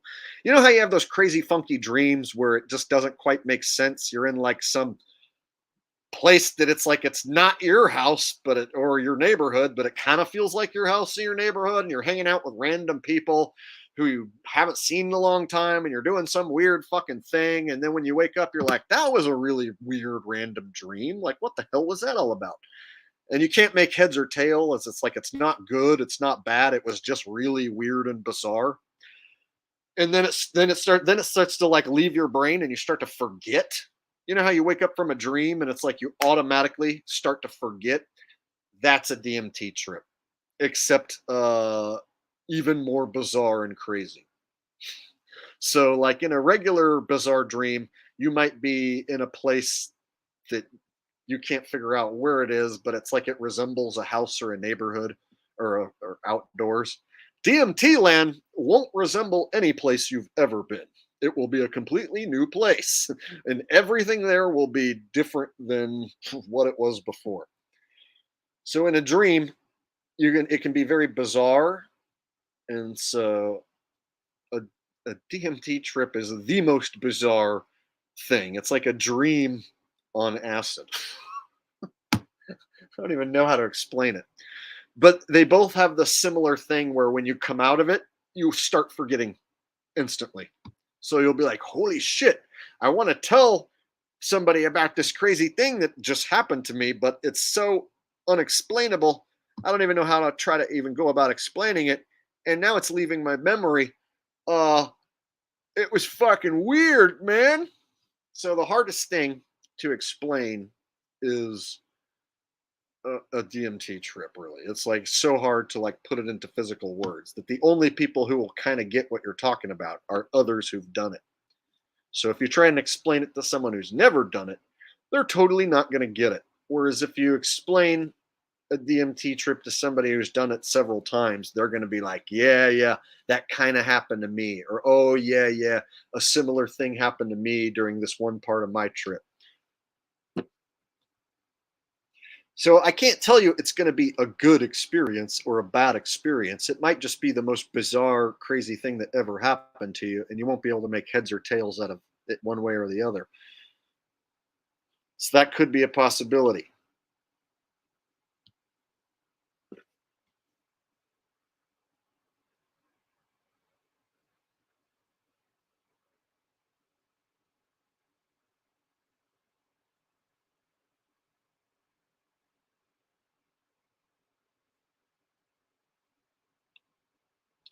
So mushrooms and acid go hand in hand as far as being very similar. Like if I take a hit of acid, it'll fry me out, and it'll be a similar experience as if I was to eat an eighth of mushrooms. The difference is acid seems to wire me up and last a full 24 hours, 12 hours of hardcore tripping, and another 12 hours of just like coming down and still feeling it. So if I take one hit of the real deal acid, it's a 24-hour ride, 12 hours of like intense tripping. Mushrooms doesn't last as long for me anyways, and when I come down off of it, it doesn't linger as long. So I can, after a mushroom trip, like be done with it and go to sleep, whereas acid will linger on for fucking 24 hours to where I'm like, okay, I'm done. But the highs themselves, when I'm peaking on a mushroom trip or peaking on an acid trip, those highs are very similar to me anyway. And other people have a favorite, one or the other, but a lot of people report that those two highs are very similar. Now, a DMT trip is a completely different deal. It's not like being on acid, and it's not like being on mushrooms. When I'm on acid or mushrooms, I know that that's what's happening to me. Whereas a DMT trip can be so powerful and take you to an alternate world where you won't even fucking know how you got there or what's going on. So I know what it's like to take a big enough hit of pure crystal DMT and go to an alternate dimension and not even know how I got there. To where even if you were like, dude, you just smoked a hit of this shit, that's the only, that wouldn't change it. It wouldn't have stopped what I was feeling. So nobody can tell you that you just took a drug and it's all in your head. So when you're in a full DMT trip, it's like a 10-minute thing. And when you're in that other realm, nobody can be like, oh, you took a hit of some stuff and you're just high. It'll all wear off in a few minutes. No.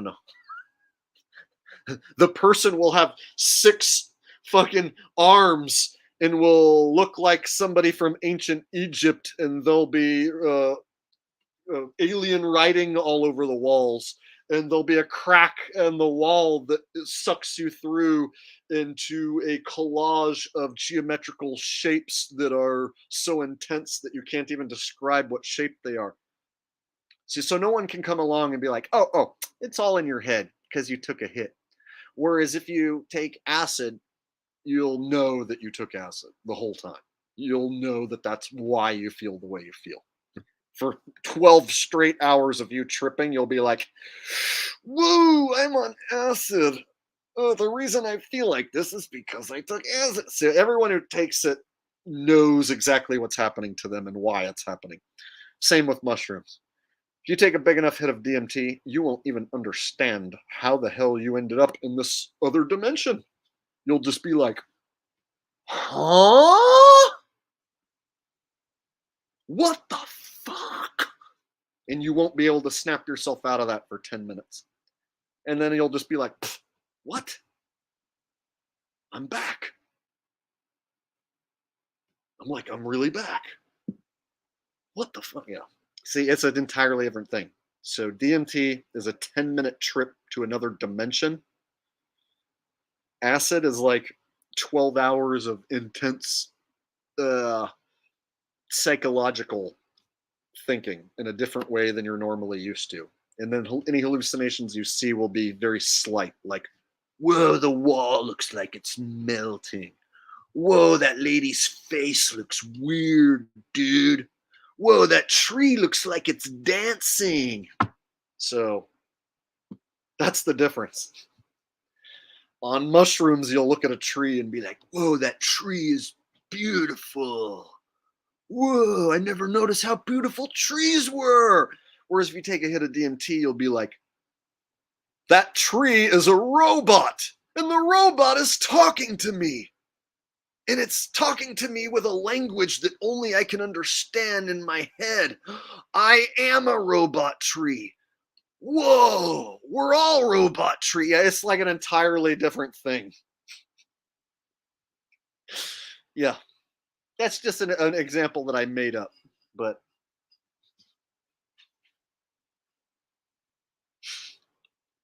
Aurora said I had all that on mushrooms.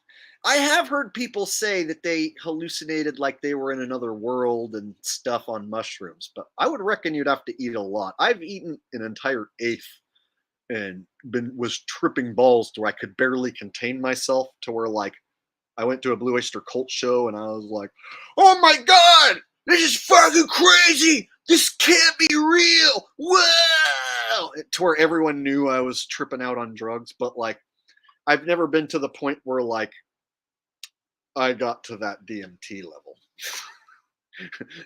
The DMT blows away everything ever by 100 million times.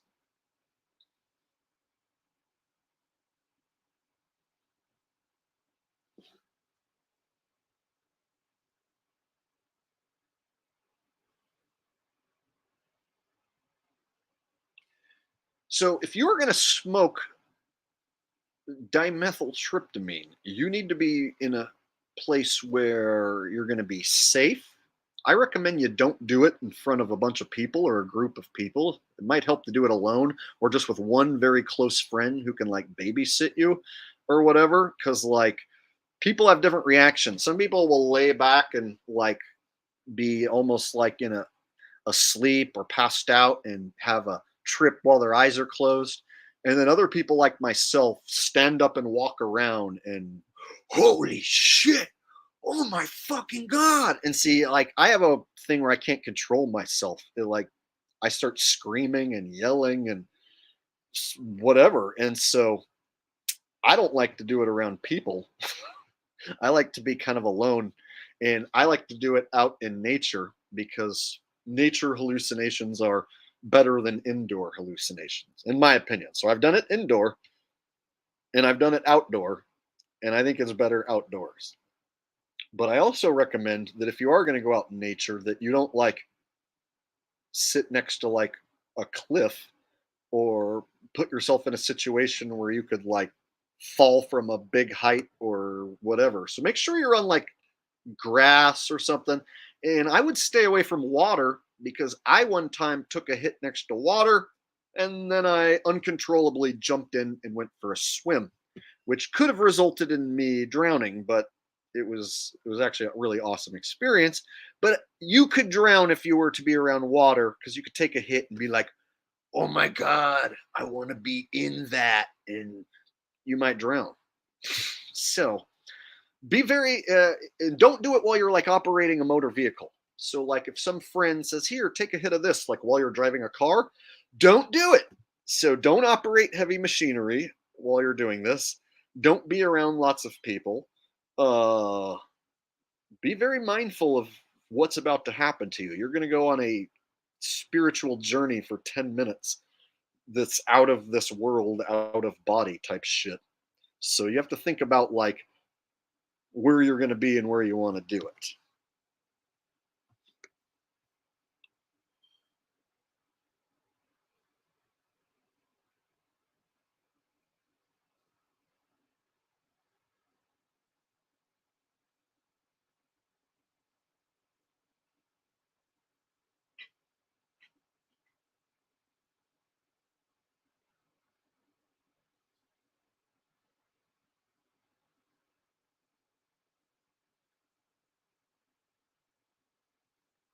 So let me show you guys something that is common if you close your eyes on one of these trips.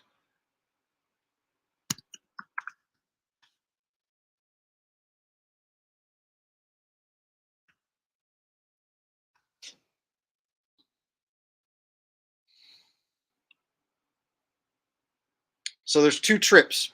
One is your eyes open, the other is eyes closed. And it's two different things.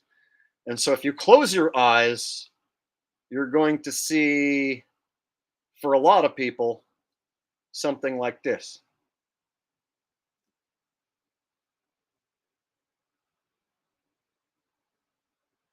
So this artist created all these works by taking DMT. So if you want to know what it looks like and stuff that you might see, this is like as close to a representation of it as you can find, as stuff like this. So the Tool album, you guys know the band Tool, they had the this artist artwork on their album and stuff. If you close your eyes on a DMT trip, you can be shot into this place. This is a place, and more than one person has seen it and experienced it. And one time, when I took a hit and closed my eyes, I was there in that place, and I went, ah! And I opened them, and I was like, I don't want to go there. And instead, I kept my eyes open and focused on the trip that I was having with my eyes open. But when I closed them, I was totally in that world, and it was for real.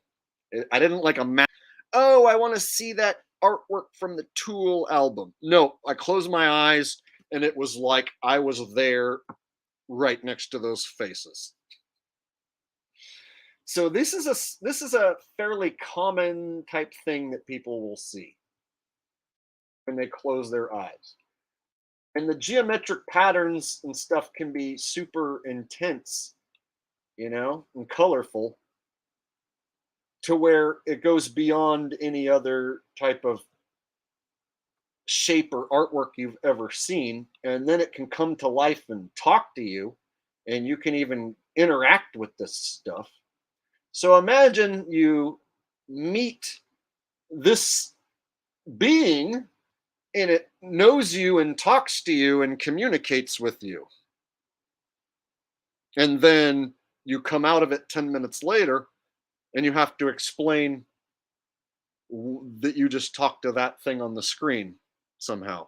Like, how do you explain what that is and what it looks like to someone? So if you were to meet a being that looked like that on the screen, how do you go about telling someone that you met this thing and it talked to you and it knew you and you knew it, and it felt like you guys were friends from another lifetime? That's the type of shit we're talking about. I personally have never met any of these entities, but people have told me that they've met entities of all different kinds. And so that's one of the things that can happen, is that you can be confronted with objects that are unexplainable and entities that show you things that are out of this world and out of possibility. And then you're stuck trying to explain that when you come out of it. And it's damn near impossible. The only people who will even kind of get it are people who've done it. So this type of artwork comes from people who've tampered with the drug. You can't make artwork like that unless you've been to that realm. So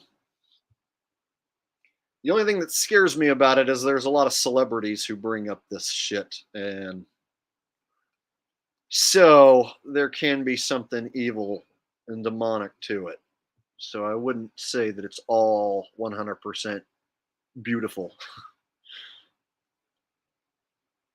For instance, Joe Rogan talks about smoking this shit, and we know he's a gatekeeper and a shill. Several different celebrities will talk about their experiences with ayahuasca and other psychedelics. And so if it's being pushed, it's like something that they want you to do. So in that aspect, makes me wonder, you know, to what degree is it evil versus to what degree is it helpful?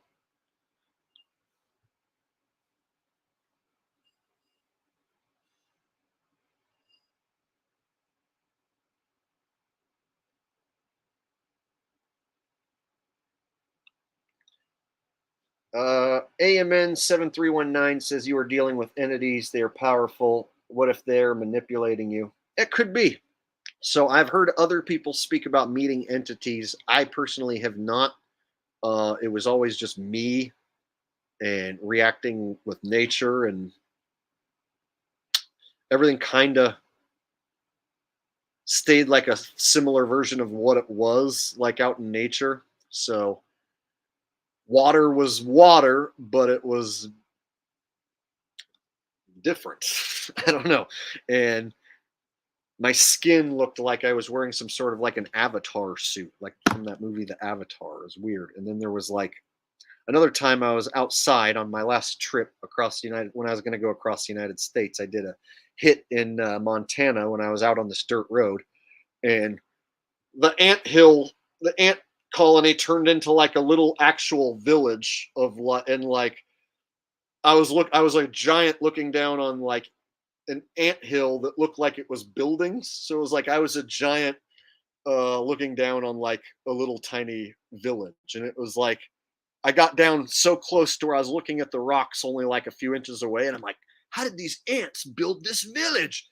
And then the rocks had like alien writing on them and shit, and it was like so real, and I'm like, I can't believe I found this. These ants created this village, and there's alien writing on this rocks. Oh my god! So it's like the hallucinations and visuals are so detailed that you'll swear that's for sure what you're looking at. And so I don't understand how the substance can be so powerful as it is, and like so short-lived, to where like one little hit for like 10 minutes can send you to this alternate reality that defies everything that you ever thought you knew. Because this alternate reality is equipped with shapes and things that are impossible in this realm. And it goes beyond what you just concoct in your head. Like, I didn't concoct the alien writing on the rocks in my head. I didn't go into the trip thinking, oh, I wonder if I'm going to see alien writing on this rocks. But then when I was there in the moment looking at these rocks, I'm like, dude, look at these symbols. All over, every rock has a symbol on it. Whoa. And that's just one little experience I had.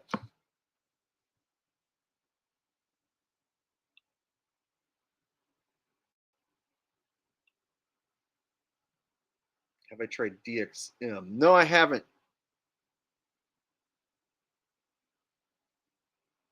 I don't think so.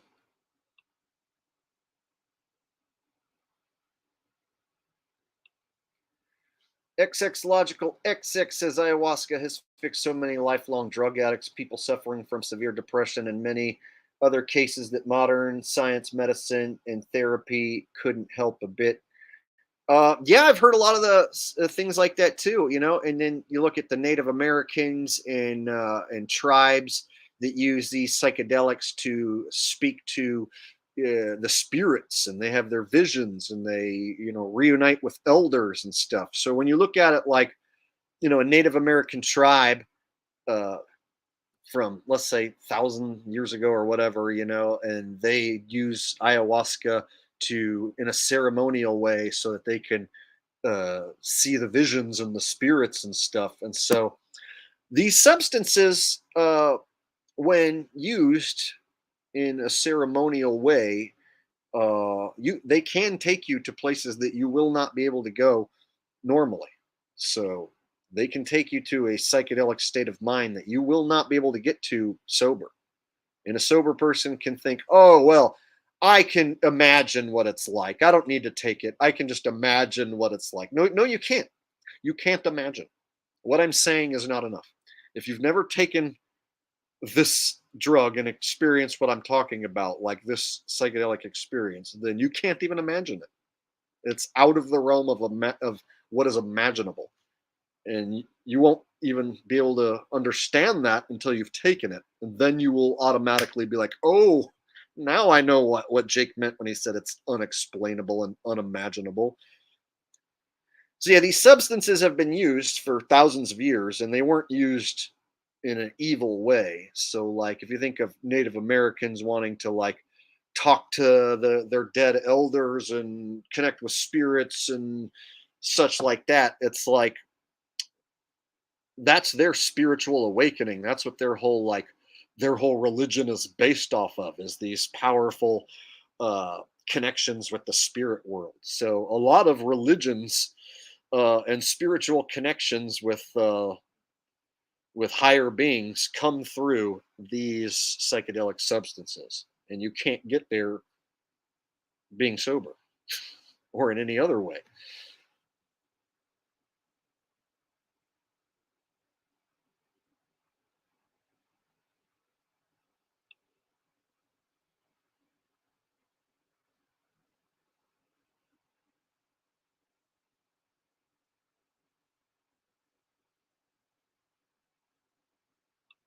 Scott Goriup says psychedelia is a state of entrancement, good or bad.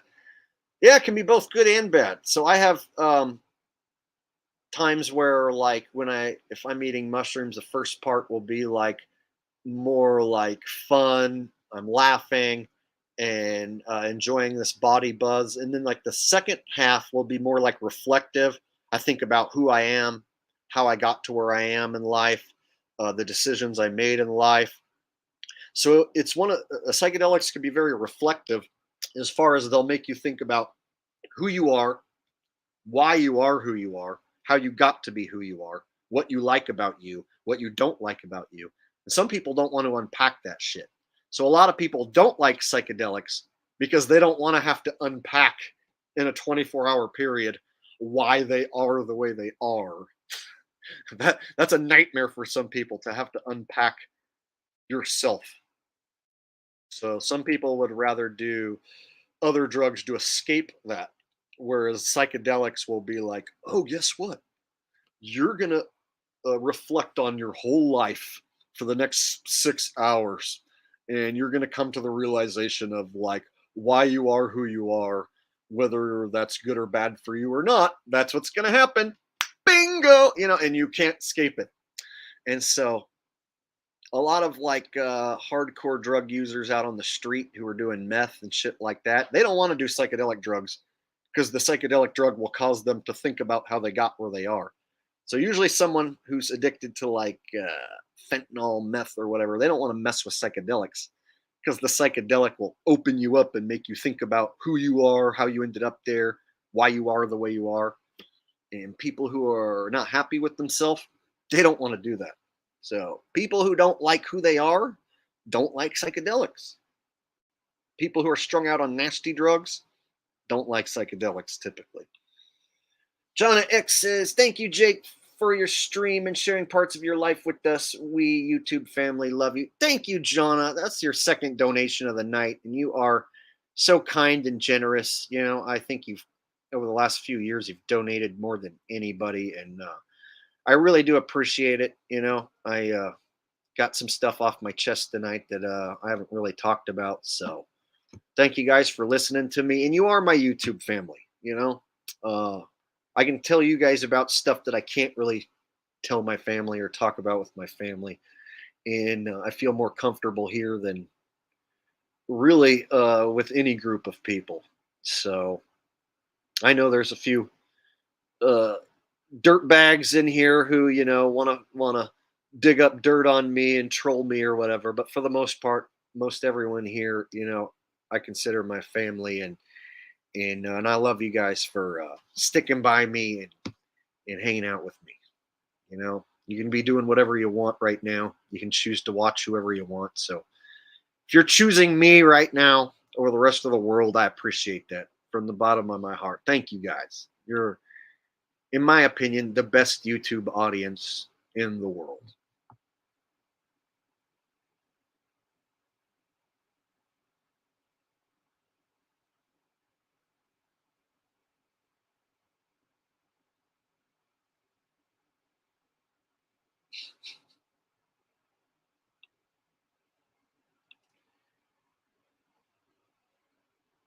Leslie Guy says, I love your live streams, Jake. Thank you. I love doing them. I actually thought before I started the stream, I was like, should I sit here and edit an Ice Cube video And I was like, no, I'll do it live. No. Or should I make a video about the alien whistleblower? I'm like, no, I'll just do it live. And so I like this format of being able to talk about whatever I want, different subjects, make jokes, refer to you guys. So I really dig live streams, and I'm glad you guys are here with me and making it as fun as it was. And with that said, I've been on here for 3.5 hours, and I should probably get off here and eat some food, cook up this steak that's sitting here. So thank you guys for hanging out on another Jake the Asshole stream, and everyone who participated in chat, those of you who donated, those of you who asked me all questions and stuff. Seriously, thank you guys for being here, and I appreciate it. I think I've already said that, but I mean it. All right, so until next time, I'm going to enjoy the T-bone. That's what it's sitting here staring at me, so I should probably go barbecue it. So until next time, this is Jake the A-hole signing out. You guys have a great night. Thank you, Jonna. You are a sweetheart. Mwah. Thank you, Rose. Thank you, Andy, Sunflower, all my beautiful mods who are here hanging tonight. And I will see all y'all next time. Peace. Have a great night.